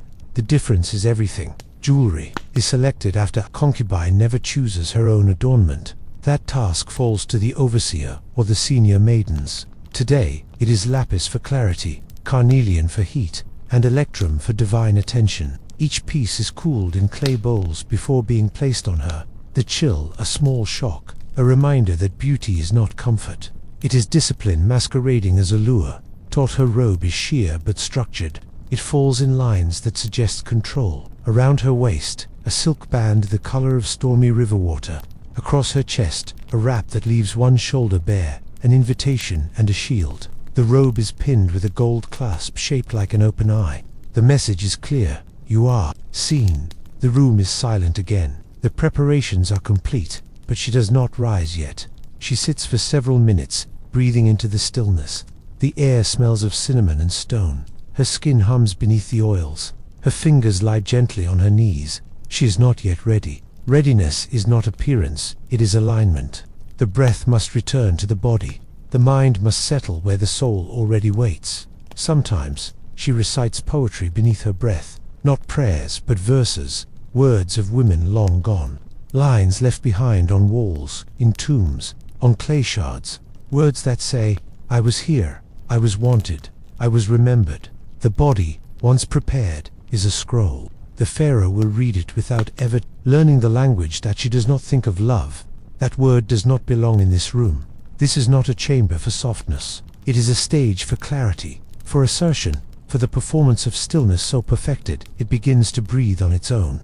The body is not awaiting affection, it is awaiting use, reverence, or dismissal. Either may come. Both must be greeted with the same still-faced dot as she stands. The robe shifts around her ankles like low tide. Her hair brushes her spine. Her scent follows her like a whispered prophecy. The mirror across the room reflects not just her form, but everything that has been. Made invisible, the hours, the hands, the hunger beneath the beauty. She does not smile. That would be too much. She does not frown. That would be betrayal. She simply is. The chambermaids gather the unused oils. They carry away the water bowls, now cooled and clouded. They fold the linens, sweep the dust, extinguish the small flames that flicker in bronze basins. No words are exchanged. The ritual has ended, but its echo remains in the way she moves, slower but more certain, as if each toe knows the history of the women who came before her. And still, she is not guaranteed a summons. There are no promises in this world, only preparations. A concubine may ready herself each night for years and never hear her name spoken, but she prepares anyway. Because in this house, to prepare is to endure. To adorn the body is to protect the spirit. To touch one's own skin with sacred intention is to declare, I am not forgotten, not by myself. And in that way, she steps forward, out of the bathing chamber, into the cool hush of the hallway, into the quiet rhythm of a life shaped by rituals that never fully promise anything, but always demand everything. It begins before she even rises, before the sandals are slipped on, before the chamber door opens, before the corridors beckon. It begins with breath, the kind taken with purpose, deep, measured, controlled, as if by steadying her chest, she might calm the night itself. This is not a walk like any other. It is the walk of silence, and it is a road no voice may travel alongside her.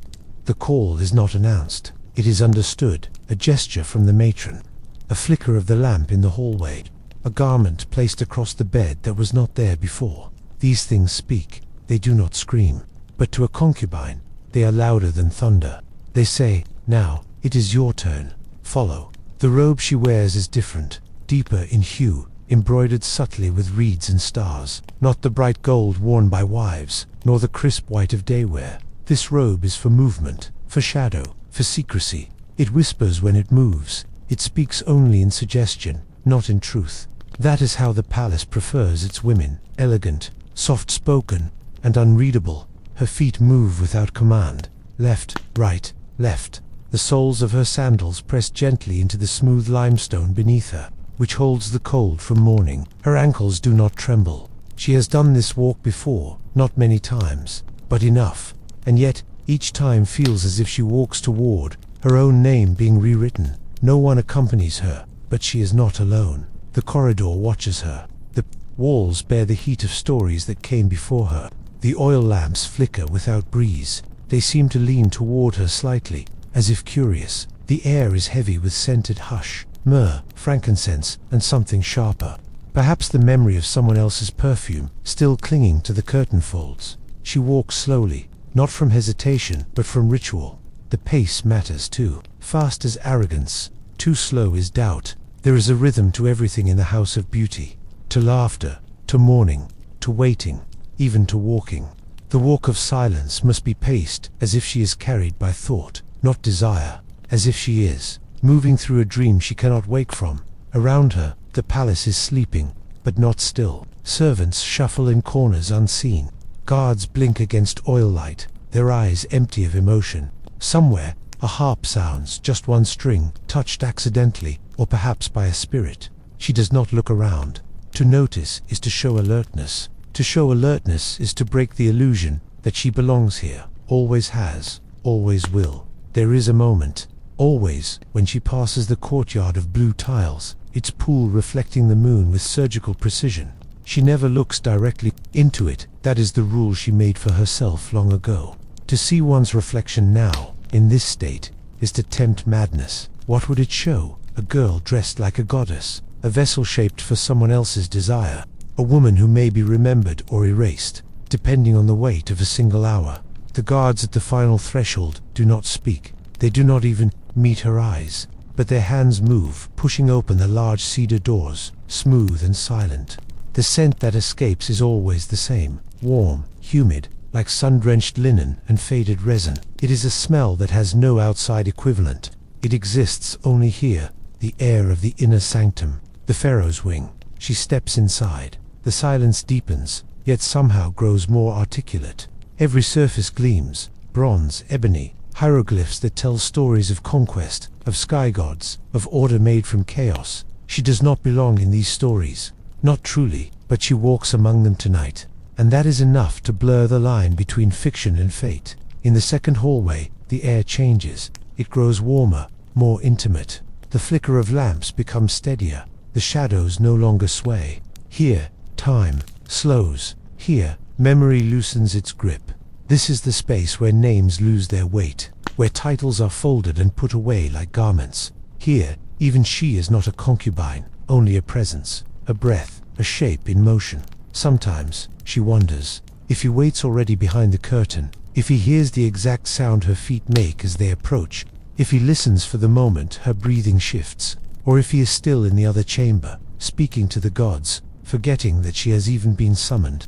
Either way, it does not matter. Her duty is to arrive, to exist, to offer presence without demand. She passes beneath the lintel, carved with sacred offerings, fish, bread, incense, lotus, wine. She has memorized them all. Her stomach is empty. It is always empty before the walk. There is no place for appetite here. Hunger belongs to the body. This moment belongs to something else. In this chamber, there is no throne, no dais, only low tables, scattered cushions, golden bowls of perfumed oil. The floor is covered with reed matting woven in spirals, and the light is low enough that the air seems to shimmer. A large fan stirs, moved by servants behind a screen. Their faces are hidden. Everything here is intentional. The woman does not kneel. That is for courtiers and priests. Instead, she remains standing until addressed. Her arms are relaxed, her eyes lowered, but her mind is still not empty. But still, she must be fully present, fully available, but entirely undemanding. That is the paradox. That is the mastery. Sometimes he enters with words, sometimes only with a glance. Sometimes he simply appears beside her, as if conjured from scent and shadow. He may speak to her as if she is a lover. He may not speak at all. His mood is not for her to interpret. Her only role is to exist beautifully, completely, and without weight. She once feared this part of the walk the most, the moment after she has arrived, but before she has been acknowledged. Now she understands. This is the crucible. This is where a concubine becomes either a momentary sigh or a carved memory. In the stillness, she becomes sculpted again, even without being touched. Time stretches here. A single minute can feel like a song, or like a sentence passed. She does not shift her weight. She does not blink too often. She allows her heart to beat without dragging her thoughts with it. If she is not chosen, she will leave. If she is chosen, she will stay. Either way, the walk ends here, and yet the echo of it lingers in the soles of her feet, in the silence that has shaped her throat, in the scent that still clings beneath her wrists. The walk of silence is not a path to a man. It is a ritual of transformation, a passage through doubt, through longing, through the architecture of self-erasure. When she returns, whether minutes later or hours after, the corridor will seem changed. She will pass the same shadows, the same sleeping guards, the same reflecting pool, but she will no longer be the same woman. That is the price, and the purpose, and the power. The chamber is not large. That surprises many, though they never say it aloud. It is not a grand hall filled with columns and statues of stone. No, this place is carved from secrecy, not spectacle. It is intimate, shadowed, cloaked in low light, and the perfume of ancient wood. A room that feels more like a heart than a throne, more like memory than majesty. The air is thick with scent, not just incense, but oils soaked into wood, sweat, absorbed by linen, crushed petals fading in bronze dishes. It is warm, but not unpleasant, like the air in a garden just before rain, like a breath someone forgot to release. This is not the place for noise. No servant speaks here. No sandals scrape. Silence rules, not from command but from expectation. She steps inside and lowers her gaze, not in submission but in offering. There is a difference. Her body is straight, deliberate, her face unreadable. She has trained herself for this. Her hands remain still at her sides, even as her thoughts move like desert winds. She has done this before, yes, but every time feels like the first, because in this room, nothing is guaranteed. He is already there, seated not on a throne, but on a cushioned dais near a low-burning lamp. He is still, watching perhaps, or remembering, or nothing at all. Kings are permitted stillness that is unreadable. That is their final luxury. The ability to be mysterious without suspicion. She does not try to read him. That is not her place. She is here to be known, not to know. He may speak or he may not. Sometimes he offers a question, something strange, even playful. Do you think stars are eyes? Or what do lilies dream of? Sometimes he does not speak at all.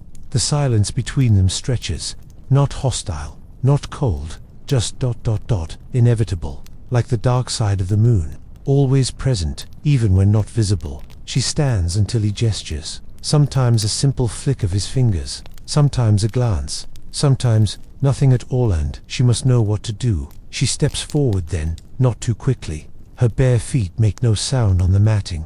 Each step is measured, like a line of poetry recited in reverse. She sits across from him, kneeling or cross-legged, depending on the signal. Her eyes remain lowered, but not entirely. She studies the edge of the oil lamp, the pattern of shadow it casts across his robes, the way the hem of his linen shifts when he breathes. This is how she learns him, not through words, but through weight. Sometimes he touches her, and sometimes he does not. There are nights when his fingers brush her shoulder, trailing lightly like wind across the edge of a curtain. Other nights, he asks her to sing. Her voice is soft, small in the room, not because she fears, but because she knows the walls listen. The chamber remembers everything. The moments stretch out, not hurried, not grasping. Time here is like warm honey, slow, golden, sticking to the skin. The silence becomes something solid. She sits with it, learns its shape. Sometimes it presses on her chest. Other times it lifts her from within, as though she is dissolving into it, becoming part of the chamber itself. He pours wine from a narrow jug. Sometimes he offers her a sip, sometimes not. The cup is passed between them like a secret, its rim still warm from his mouth. She drinks without looking at him. That is part of the choreography. No movements must seem hungry. Every gesture should appear born from calm. If she speaks, it is only when prompted. Her words must be careful, not rehearsed. Truths, but not confessions. He does not want rawness. He wants rhythm. A concubine's words must sound like the Nile, in flood, strong, slow, and ancient, never pleading, never self-centered. She must sound like she belongs to the night itself. She tells him a dream, always a dream. Whether real or imagined, it does not matter. Tonight, she dreams of a golden ibis flying backward, of water that burned like oil, of a girl who forgot her name and was given a new one by the stars. He listens, or he does not. Either way, she offers the story like incense. To vanish is its purpose. The touch, when it comes, is ritual, not hurried, not ravenous. He traces the line of her collarbone with his eyes before his hands. He cups the curve of her jaw, not to control it, but to mark it, like he is committing her to memory, like he is trying to decide whether she is a vessel or a visitor.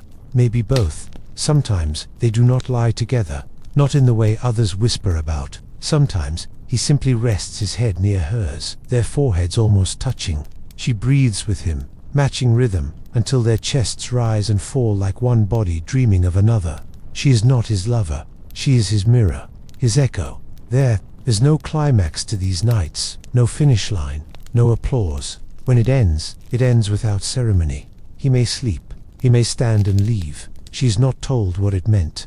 No promise is given. The silence remains, heavier now, shaped by what did or did not occur. She gathers herself carefully, not because she is fragile, but because what was just lived must be folded away. Like precious linen, like a wound. She rises silently, bows, not deeply, just enough to suggest both reverence and restraint.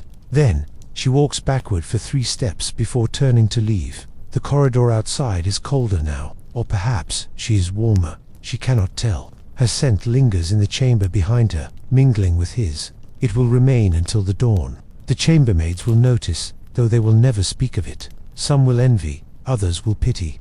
None will know the truth, not even her. She returns to her own quarters like a ghost, The hallway does not greet her. The walls remain blank. Her door is slightly ajar, as it always is on these nights. The lamps are lowered. Her basin is empty. Her bed untouched. Nothing suggests that she was missed or expected. She removes the robe slowly, as though it might still be watching her. It falls to the floor with a sound softer than a sigh. She brushes her skin with a dry cloth. She does not wash immediately. To do so would feel like erasure. For now, she lets the oils cling to her. The night still pressed into her pores. She lies on the bed, but does not sleep. Her eyes stay open, fixed on the beam of moonlight that cuts across the ceiling. Her hands rest on her stomach. Her breath moves gently. She replays the night in silence, not to preserve it, but to understand if it belonged to her at all. The return is quieter than the going. That is the first truth she learns. When she walked to him, the palace whispered, leaning in, listening, watching. Now, it turns away. The corridors do not hum. The torches do not flicker. The very walls seem disinterested, as if she is already fading from the architecture of their memory. She steps back into herself, 1 inch at a time. A concubine leaving the Pharaoh's chamber is not escorted. There is no guard to guide her, no servant waiting with oil or cloth. She is a ghost returning to flesh. Her robe, slightly wrinkled from being sat upon too long, falls differently, now looser, as if something has been removed from beneath it, something unseen, unspoken, but vital. Her sandals wait just outside the threshold, placed precisely as she left them. She slips her feet into them wordlessly, a gesture so familiar it might as well belong to someone else. She walks without urgency, but also without purpose. There is nowhere to go but back. But back no longer feels like a destination, only a direction. The air is cooler now, touched by the edge of dawn. Not light, not yet, but the breath before it. She moves like a shadow across ancient stone.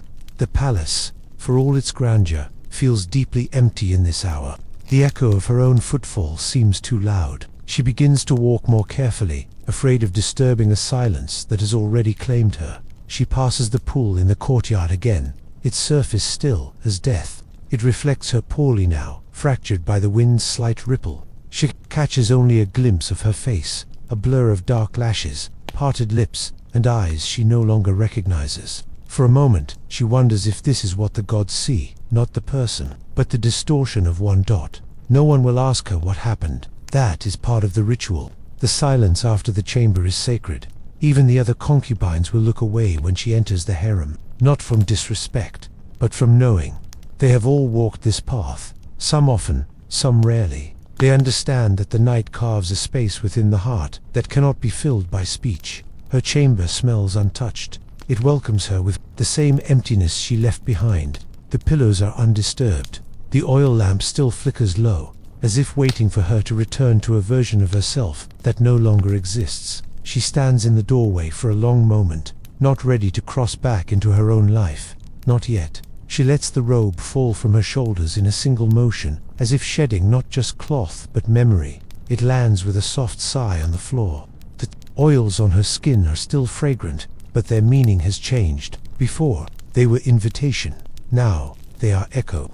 Reminders of what was offered, what was received, and what was left behind. The basin holds fresh water. It always does after such nights. But she cannot bring herself to use it yet. To wash now would be to erase. And while part of her longs to feel clean again, another part clings to the lingering scent on her neck. The warmth in her thighs, the invisible fingerprints she's not sure are even real. She lies down without ceremony, not beneath the linen, but on top of it, eyes open, limbs outstretched, like a statue placed upon an altar and forgotten. Her body feels both heavy and insubstantial, as if her bones are filled with water, and her skin no longer belongs to her. She breathes slowly. She does not cry, not because she is strong, but because the moment does not allow it. She replays fragments, not in order, but in flashes. The tilt of his head, the brush of his thumb across her lip, the moment she almost spoke, then swallowed it. The silence between them, too full to endure, too sacred to break. What did it mean? Was it affection? Was it power? Was it simply routine? The hardest part is not knowing if she was remembered. She knows she was touched. She knows she was looked at. But did he see her? Or only the image he wanted to see? A softness, a scent, a surface. And if he saw her truly, Will he remember? Or will her face blur into the 1,000 others who have passed beneath his gaze? She closes her eyes, but sleep does not come. Instead, her thoughts drift outward. She imagines the other concubines sleeping, breathing, dreaming their own quiet questions. Did they hear her door open in the night? Did they count the time she was gone? Do they envy her, or do they pity her? There is no triumph in this return, no sense of elevation, even if she is favored tomorrow, even if her name is whispered more often, even if she receives a gift, a bolt of foreign cloth, a new servant, a pendant with her birth sign. It will not change the way this moment feels, hollow, sacred, inexplicably sorrowful. She wonders about the other women who came before her, those whose names are carved on nothing, whose hands once lay where hers had, whose eyes once searched the same carved ceiling for answers. Were they also unsure? Did they also return feeling like half of themselves had stayed behind? She does not wish for love. That was never the bargain. But she wishes for something she cannot name, something like recognition, or gentleness, or memory. She wishes she could believe she had been more than a body made beautiful, that something within her had reached across the silence and left a mark. The lamps begin to dim on their own, their oil spent. The room darkens further. Shadows gather in the corners, soft and quiet. She welcomes them. They ask nothing. They demand no expression. They only watch. And in their presence, she feels less alone. She will rise in a few hours. She will bathe. She will allow the scent to be washed from her skin. She will wear her robe again, her smile again, her silence again. She will sit beside the others, combing her hair, speaking of nothing, as if she has not been touched by divinity and uncertainty in equal measure. But for now, she remains still, the linen cool beneath her, the sky outside turning faintly grey, the night receding, not in haste, but in quiet surrender. And she lies there, not broken, not whole, only returned, alone, unsure, but still, somehow, enduring. Morning unfolds like a secret, soft, reluctant, veiled in gold. The light does not rush in. It peels itself gently across the marble floor, touching the corners of the chamber before daring to fall upon the women who sit with brushes in hand and silence in their throats. Outside, the birds are already speaking, but inside, no one says what they are thinking. She enters the harem not as she left it. The night has altered her, not visibly, not entirely, but the women feel it, like heat behind a closed door. Her steps are not heavier, but they are marked. The robe she wears is the same shade as before, nothing special, but somehow it hangs differently, as if it remembers the hand that slid it from her shoulders hours ago. No one looks directly at her, yet all of them see her. Their gazes hover just to the left or right, never quite aligning. That is how envy lives here, never confirmed, never denied. It does not burn openly, it smolders in gestures, in who is offered the rose comb first, in who pours the first cup of tea, in how long someone's brush hesitates before touching their own hair. She does not speak either. She sits where she always has, near the window where the light warms the edge of the woven mat. She picks up her comb. Her fingers move slowly, rhythmically, through strands that still carry the faint memory of oil and touch. She does not rush. The slowness is not luxury. It is awareness. She knows she is being watched, not directly, but in waves. One woman, older, clears her throat. Another coughs softly. These are signals, too, disguised as discomfort, but placed with intent. We know that is what they mean. We saw your door. We counted the time. We listened for your return. She does not respond. She keeps combing. That is the rule. To acknowledge would be to break the fabric of the harem's unspoken law. No one owns the Pharaoh, but we all carry him. The younger girls glance up more freely. They have not yet learned the full subtlety of envy. Their looks are quick, curious, tinged with hope. Could I be next? Did it hurt? Was he kind? They do not ask. They never will. But their bodies lean toward her just slightly. A knee turned, a shoulder raised, a breath held as she passes. She notices. She pretends not to. Food is laid out in small bowls. Figs, barley bread, lentils, steamed in herbs. She takes none. Not because she isn't hungry, but because eating now would make the others feel too comfortable. If she feasts, she is satisfied. If she refuses, she remains mysterious. A woman who has been touched by power must never appear sated. She must remain just out of reach.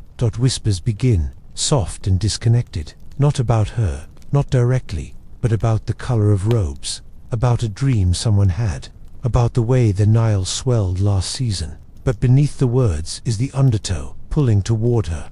Every story curves near her presence. Even if it never arrives, she hears it, she lets it happen. This, too, is part of the ritual. One girl rises and adjusts a lamp. Another spills water and apologizes. These small accidents are not accidents. They are shifts, distractions. Look away from her. But it is too late. The atmosphere has shifted. Her night with the Pharaoh now belongs to them all. It becomes part of their hierarchy, their jealousy, their hope, their fear. Later, when they are dressing for midday prayers, she notices her sash has been moved. Slightly, a fold turned wrong, a pin misplaced. She says nothing, but she knows. Someone entered her space, not to steal, only to touch, to see, to inhale what lingered. It is the quiet theft of women who cannot ask, who are given nothing, but who hunger still. Envy here does not shout, it does not bare its teeth. It is well dressed, perfumed, smiling. It walks beside you and compliments your braid. It sits beside you and hums the lullaby your mother once sang. Envy is not cruel, it is desperate. It has seen how easily favor can be given, and how quickly it fades. She knows this will not last. Tomorrow it will be someone else, another robe, another chamber, another silence heavy with scent and uncertainty. The envy will turn, or vanish, or return stronger, and she will become one of the others again, watching, pretending not to feel the things that cling like dust to skin. But for now, she bears it. The invisible weight of their gaze, the careful distance of their friendship, the ache of knowing that none of this is personal, that the Pharaoh does not remember her name when he speaks to his scribe, that her body was beautiful for a moment and then returned, that everything in this place is borrowed, and yet envy still exists, because for one night she held the flicker. She stood where others dreamed to stand. She became more than a name on a linen scroll. She became a scent in his lungs, a curve in his memory. Maybe, maybe not. But even doubt is enough to breed envy, especially here in this world. Power is not kept, it is touched, and then passed, like the silence between them all, like the soft breath that escapes her lips as she finishes her braid, looks out the window, and pretends she feels nothing at all. Evening arrives without fanfare. It creeps in like smoke, curling along the polished stone, dimming the air from gold to rust.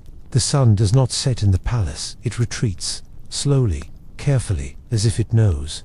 Its absence invites something more deliberate to take its place. The servants begin to move with hushed intent, placing the brass dishes, lighting small fig oil lamps, unrolling the mats stitched with pomegranate dye. The meal is not simply food, it is a ritual, a performance, a mirror for what cannot be said. A loud dot, she enters the dining chamber with the others, her steps measured to match the tempo of footsteps that surround her. To walk too quickly would be to show eagerness, too slowly, and one might appear detached, as though above it all. Balance is everything. In the harem, a woman's walk is not a movement, it is a message. The long, low table is already set. Small dishes circle larger platters, honeyed lentils, barley cakes, date split and stuffed with ground almond, goat cheese rubbed with mint, cucumbers sliced thin as whispers. Everything arranged in symmetry, beauty before taste, order before indulgence. Each item placed precisely, just as it was the night before. And the night before that, the concubines sit not in rows, but in spirals, in subtle configurations, shaped by favor, by history, by things never spoken aloud. She knows her place without being told. She does not sit where she sat last week. That place now belongs to another, just a few cushions back, yet the distance feels like exile, or protection, depending on who moved her, and why. The matron presides. Of course, she does not eat. She watches. Her fingers clasp a small wooden prayer bead string, not for devotion, but for pacing. She rolls one bead at a time as the girls reach for figs or pour wine. Her gaze never lingers long. It floats soft, slow, yet nothing escapes it. To be seen by the matron is not a blessing, it is a warning. I see what you do not say. They begin to eat in silence. There is no blessing spoken. The blessing is the permission to begin. The hush that hangs between them is not uncomfortable. It is cultivated, a garden of restraint. They chew quietly, hands precise, gestures choreographed through repetition. Even laughter, when it comes, is delicate, curved. It enters only when allowed. She picks at her food, careful to appear neither greedy nor aloof. A woman who eats too much is compensating. One who eats too little is arrogant. The balance again, always the balance. She selects a single fig, tears it open slowly, the juice warm on her fingers. She licks it from her thumb. Somewhere across the table, someone notices. A girl says something about a dream she had, a golden fish that leaped from a basin and turned into a comb. Another laughs, then quiets herself too quickly. The matron says nothing. She does not need to. Her presence presses against their shoulders like a firm hand, reminding them that even conversation has its weight, even sweetness has its edge. The concubine beside her, older, hands her a small slice of cheese. The gesture is simple, but everything here is layered. Was it kindness? Was it a test? Was it a message? She takes it with a nod, careful not to smile. Too much. In the harem, gifts are not always generosity. They are sometimes traps wrapped in silk. The wine is poured by a servant who does not speak. His presence is almost ghostly. He moves like someone who has learned how to be invisible while standing in the center of attention. Each goblet is filled halfway, no more. The wine is sweet with tamarind and spice. Its warmth enters the chest gently, like memory returning. The matron begins to speak. Slowly, she names a few girls. One has braided the queen's hair. Another was chosen to help with a temple festival. The announcements are not random. They are reminders of favor, of who is rising, of who is slipping. She does not name her. The absence is not loud, but it rings.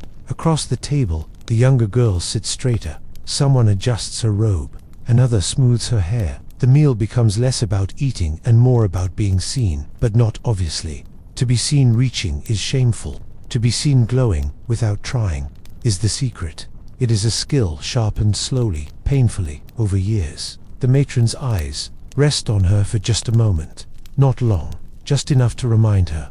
I know where you were last night. I know how many times you've been summoned. I know what it means and what it doesn't. The gaze is neither cruel nor kind. It is surgical, and when it moves on, it leaves something behind. A pressure, a pause, a quiet wait. She finishes her meal with careful slowness, a final sip of wine, a final glance at the platter of dates.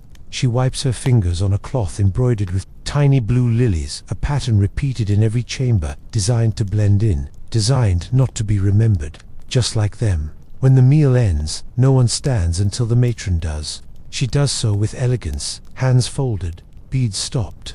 The girls rise in a wave, bow slightly, then move in different directions. Some to the baths, some to the music rooms, some to sit in silence and pretend to read letters that were never written. She walks away from the meal with the same poise she arrived. Her stomach is not full, but her thoughts are heavy. The evening meal has fed something else entirely. The constant awareness of hierarchy, of unspoken verdicts, of rituals that have nothing to do with food and everything to do with control. Night prayers are not commanded. They are not written in royal decree or demanded by priests, and yet they happen. Every evening, once the meals are cleared and the baths have cooled, the women of the harem gather in the courtyard without instruction. Their footsteps find the stone in the same order. Their voices hush without signal. This is not obligation. This is need. The courtyard is the only place where the ceiling is sky, the only place where the scent of night is real and not perfumed. Here, beneath the open heavens, the concubines remember how small they are and how sacred that smallness can feel. The palm trees rustle faintly, moved by a breeze that feels older than language. The stars blink slowly, like the tired eyes of forgotten gods. She enters quietly, her robe tied loosely at the waist, hair still damp from the basin. Around her, others settle onto the cool tiles. Some cross their legs, some kneel, a few lie back and let their arms fall open to the darkness. The positions vary, but the silence is uniform. Each woman brings something different to this ritual, a regret, a desire, a hunger, a memory, but together they form a quiet harmony, a breathing tapestry. There is no priestess, no single voice leads. Instead, the prayers begin like wind, stirring reeds softly, unevenly, until a rhythm finds them. The words are old, older than the palace, older perhaps than the Pharaoh himself. They speak of water, of wombs, of wind that carries sorrow and seed. They ask for protection, not from violence, but from erasure. She mouths the words without speaking them aloud. Her lips move like the petals of a closed lotus, trembling at the edges. Her voice is inside her, pulsing behind her ribs. She does not know if she is praying to a god or to herself. Perhaps there is no difference. The gods are so far above, so often still, so often silent, that sometimes she wonders if the women here have become their own pantheon. The stars are watching. She feels them, not as points of light, but as old witnesses. Unmoving, unjudging, they have seen too much to flinch. They have watched the rise and ruin of women like her, over and over, until memory became ritual, and ritual became myth. She wonders how many names have been lost beneath this sky, how many offerings never reached divine ears. To her left, one of the older concubines hums softly, a tone with no words, no melody, just vibration. The sound nestles itself into the courtyard's hush, warming it slightly, like steam rising from a cup. Another woman responds, not in words, but in breath, exhaled with purpose. The prayers have become sound now, not speech, music, not message. She closes her eyes. In the dark, the courtyard feels infinite. The stone beneath her legs feels colder, the wind more present. She imagines her body dissolving upward, like smoke rising into the stars. There, in the celestial stillness, perhaps she will find answers, or perhaps she will find nothing, and even that would be a kind of peace. A servant walks past on soft sandals, carrying incense in a shallow bronze dish. He does not speak, he does not linger, but the trail of sandalwood and cinnamon he leaves behind reshapes the air. Smell is memory's most loyal companion, and tonight, the scent makes her ache, not for a person, but for a version of herself that still believed these prayers could change things around her. The women are still praying. Some cry, softly and without shame. Others remain rigid, eyes open, lips still. There is no correct way to plead with the divine. The harem has taught them that much. In this world, restraint is praised, but honesty is needed. And tonight, in the courtyard, there is space for both. She thinks of the Pharaoh, but not with longing, more with confusion. Does he pray? And if so, does he pray for power or for mercy? Does he kneel when no one is watching? Does he whisper his fears into the sky the way they do? Or does he believe himself God enough to never need answers from above? A bell sounds softly from the western tower. Just one note, just once. It means nothing specific. It could be a signal to servants, a time marker for scribes. But in the courtyard, the women receive it as a closing bell. The hour is late. The prayers must slow, soften, fold into themselves like nightbirds retreating into palms. One by one, they begin to shift. Some bow low to the ground, foreheads pressing the cold tile. Others rise and kiss their fingertips, touching them to the air, not to a statue, not to an altar, but to the space between stars, to the vastness where all forgotten women go to rest. She remains a little longer, seated still, her hands open on her knees. Her eyes gaze upward, but her mind looks inward. She has prayed for many things over the years, for love, for favor, for beauty, for remembrance. Tonight, she prays for silence, true silence, the kind that holds no judgment, no fear, no longing, only rest. When she finally stands, her legs are numb, her balance is slow to return. The world feels gentler now, not kinder, but softer in its refusal to answer. That, too, is a form of grace. Sometimes the gods do not reply. Sometimes the act of asking is the only divine thing. As she steps away from the courtyard, leaving the stars behind, she does not feel holy. She does not feel cleansed, but she feels emptied, and that, perhaps, is enough for now. She returns to her chamber long after the courtyard empties, her steps slower than before. The walk feels longer at night, as though the palace shifts while she prays, stretching its halls and thickening its silence. No one waits at her door. No servant stirs. The corridor has curled itself inward like a sleeping cat, and she is careful not to wake it. Inside, the room is lit only by the dying breath of 2 oil lamps. Their flames sway low, casting soft waves across the walls, like light reflected off a still river. The perfume from the incense clings to everything, her bedding, her skin, her hair. But it has changed now. What once smelled of jasmine and cardamom now smells like memory, heavy, intimate, sad. She undresses with care, not because anyone is watching, but because even her own gaze feels too sharp for the moment. Each fold of cloth is slipped away like a thought she no longer wants to hold.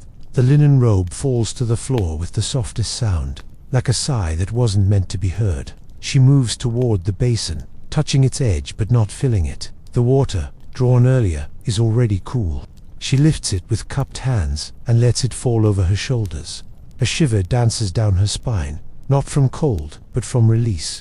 The kind that comes when silence finally feels like solitude rather than punishment. The darkness in the room grows deeper, folding itself around her limbs, her breath, her thoughts. There are no voices here, no glances, no laughter hidden behind fans. Here, she is no one, and in that, there is strange comfort.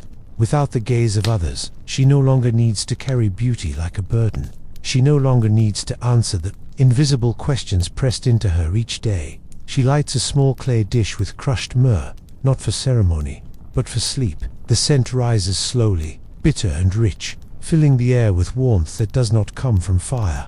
It lingers against her skin like a whisper she cannot understand. She breathes it in deeply, letting the aroma dull her senses, letting it soften the walls between her body and her mind. The bed awaits her, though it looks more like a raft floating in a sea of shadow. She does not pull the linen over her completely. Instead, she lies half-covered, exposed to the stillness, the flicker of lamplight, the quiet pulse of something ancient moving just beneath her ribs. Sleep will come when it's ready.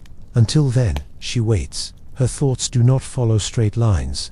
They meander, backward, sideways, a memory of her mother brushing her hair by the river.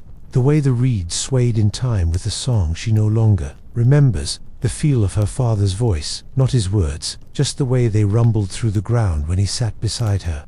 These pieces float to the surface in the dark, each one glowing faintly before it disappears again. She wonders if the Pharaoh is sleeping now, in a room grander than hers, or if he walks the halls like a restless spirit. She wonders if he dreams of his ancestors, or of gold, or of the endless stone faces that stare at him from the temple walls. Or does he dream of nothing? The privilege of forgetting, she thinks, may be the truest form of power. Her own dreams come softly, when they come at all. Lately they have been filled with water. Sometimes she floats, sometimes she drowns. Always, the water is warm, and her limbs are light, and voices call her from the surface, though she can never make out what they say. When she wakes, there is salt at the corners of her mouth. Tonight, no dreams rise to meet her. Only the dark, only the flicker of scent, only the low rhythmic hum of the palace breathing around her. She closes her eyes and listens to her own heartbeat, letting it anchor her in the present. A sound so small, yet steady, like footsteps behind a closed curtain. She thinks of the girls she passed in the courtyard, the ones who looked away too quickly, the ones who didn't. She thinks of how they watched her, of how she used to watch others in the same way. The quiet envy, the fear of vanishing, the need to believe that one moment of favor could undo years of invisibility. It cannot. She knows. This now, the chamber begins to lose definition. The corners blur. The ceiling becomes distant. The lamp burns low. Her breath slows. Time becomes syrup. Everything softens. Her limbs feel too long for her skin. She is no longer entirely in the room, nor outside it. She is between. Floating. She presses her palm to her stomach, then to her chest, tracing the rhythm of life. Within her, nothing special, just warmth, just movement, just proof that she is still here, even if the world no longer calls her by name. The Pharaoh may not remember her, the matron may never speak of her again, but her breath is real, and that, for this moment, is enough. Outside the window, the wind shifts. A date falls from a tree. The sound is small, but she hears it. She smiles, not with her mouth, but with her bones. Something in her recognizes that sound, a softness, in the dark, a moment that belongs only to her. She exhales and lets herself fall, not into sleep, not yet, but into the darkness that now smells of her, a darkness that has accepted her retreat without question, without demand. She becomes part of it. She disappears into it willingly, into the perfumed folds of night, where no one asks her to be anything but still. The dreams come late, just before dawn, after the stillness has thickened, after the oil in the lamp has surrendered, after her breath has evened into a rhythm softer than silence. They do not arrive like stories. They drift in like clouds, slow, shifting, ungraspable. She does not enter them. They enter her dot in the first. She stands alone in the great hall, beneath ceilings too high to see, and walls so wide that sound never returns. The torches are unlit, yet everything glows. Her feet are bare on marble so polished it reflects only what is not there. No sky, no body, no shadow. She turns in slow circles, arms raised, as if to summon something. But nothing comes. She hears her name spoken, but the voice is wrong. It is not male, not female. It is old, like dust being disturbed after 1,000 years. She cannot locate the source. The sound seems to come from the very stones. She answers, but her voice does not rise. Her mouth moves, yet nothing follows. Still, the name is spoken again. In the second dream, she wears a crown made of papyrus and gold wire, and everyone kneels before her, even the Pharaoh. But their faces are blank, carved from alabaster. Their hands hold nothing. When she walks among them, their bodies collapse into sand. She tries to gather them, to shape them again, but the grains slip through her fingers like breath exhaled in grief. She sees herself in the mirror of a sacred pool, but the reflection is not her. It is a version of herself, more regal, more still, more silent. The eyes are hers, but ancient. The lips move without sound. She tries to lean closer, but the image ripples, then vanishes. She is left staring at black water, her own face dissolved within it. A golden throne appears in the next vision, floating in a chamber filled with smoke and feathers. She sits upon it. Her limbs are long, weightless. Her skin is inked with hieroglyphs. She cannot read. The room hums with low chanting, not from people, but from the air itself. Each breath she takes feels like a secret being whispered into her bones. But then, from the far corner of the chamber, a figure rises, cloaked, faceless, familiar. It walks slowly toward her, step by step, until the sound of its feet replaces the hum. It stops before her and lifts its hand, not to strike, not to bless, only to touch her cheek. She feels nothing, not cold, not heat, only the deep ache of recognition. The throne disappears. She is now beneath the earth. The dream shifts without warning. She is walking through a tomb, walls painted with scenes of her own life, but they are not her memories. They are the memories others have of her. Her laugh, her walk, the curve of her shoulder when seen from behind silk. She touches the wall. The paint smears beneath her fingers. Her own image bleeds into the stone. She runs now, or tries to. Her legs are bound, not by rope, but by sand. It swallows her ankles, rises to her knees. The more she struggles, the more it pulls her down. Around her, voices chant a hymn she once sang as a child, but twisted off-key, too slow. It sounds like morning pretending to be prayer. Above, a sliver of light. She reaches for it, but it does not come closer. It stays fixed, like the sun in a painted sky. As she lifts her arms, they turn to dust mid-air, disintegrating into the shape of wings, of ash, of history. She looks down and sees herself vanishing, not painfully, just quietly, the way forgotten things do. Then, stillness, a pause, a breath. In the next dream, she is back in the Pharaoh's chamber, but it is empty. There is no bed, no incense, no echo, just endless columns, rising into darkness. She calls his name, not as a subject, but as someone asking to be seen. Her voice does rise this time. It rings against the stone like a bell made of bone. But no one answers. She kneels in the center of the room, not to worship, not to weep, but because the air is too heavy to stand. She folds forward, pressing her forehead to the floor, not in reverence, in surrender. There is nothing else to do. No more mirrors to look into, no more figures to approach, just stone, just silence, just the sound of her breath unraveling. Then, a flicker of gold, not real gold, dream gold, the kind that glows but doesn't warm. She looks up and sees herself again, not regal this time, but small, dressed in her simplest linen, barefoot, holding a single flower, a blue lotus, unopened. The figure turns and walks away. She follows, desperate. The flower is her memory, but the corridor ahead is endless. For every step she takes, the figure remains just as far, not escaping, not waiting, just moving.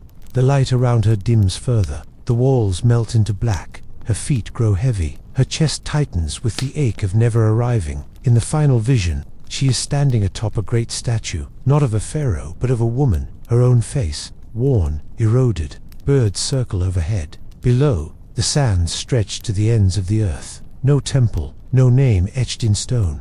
Just her shadow cast across nothing. And in that moment, she realizes, this is power.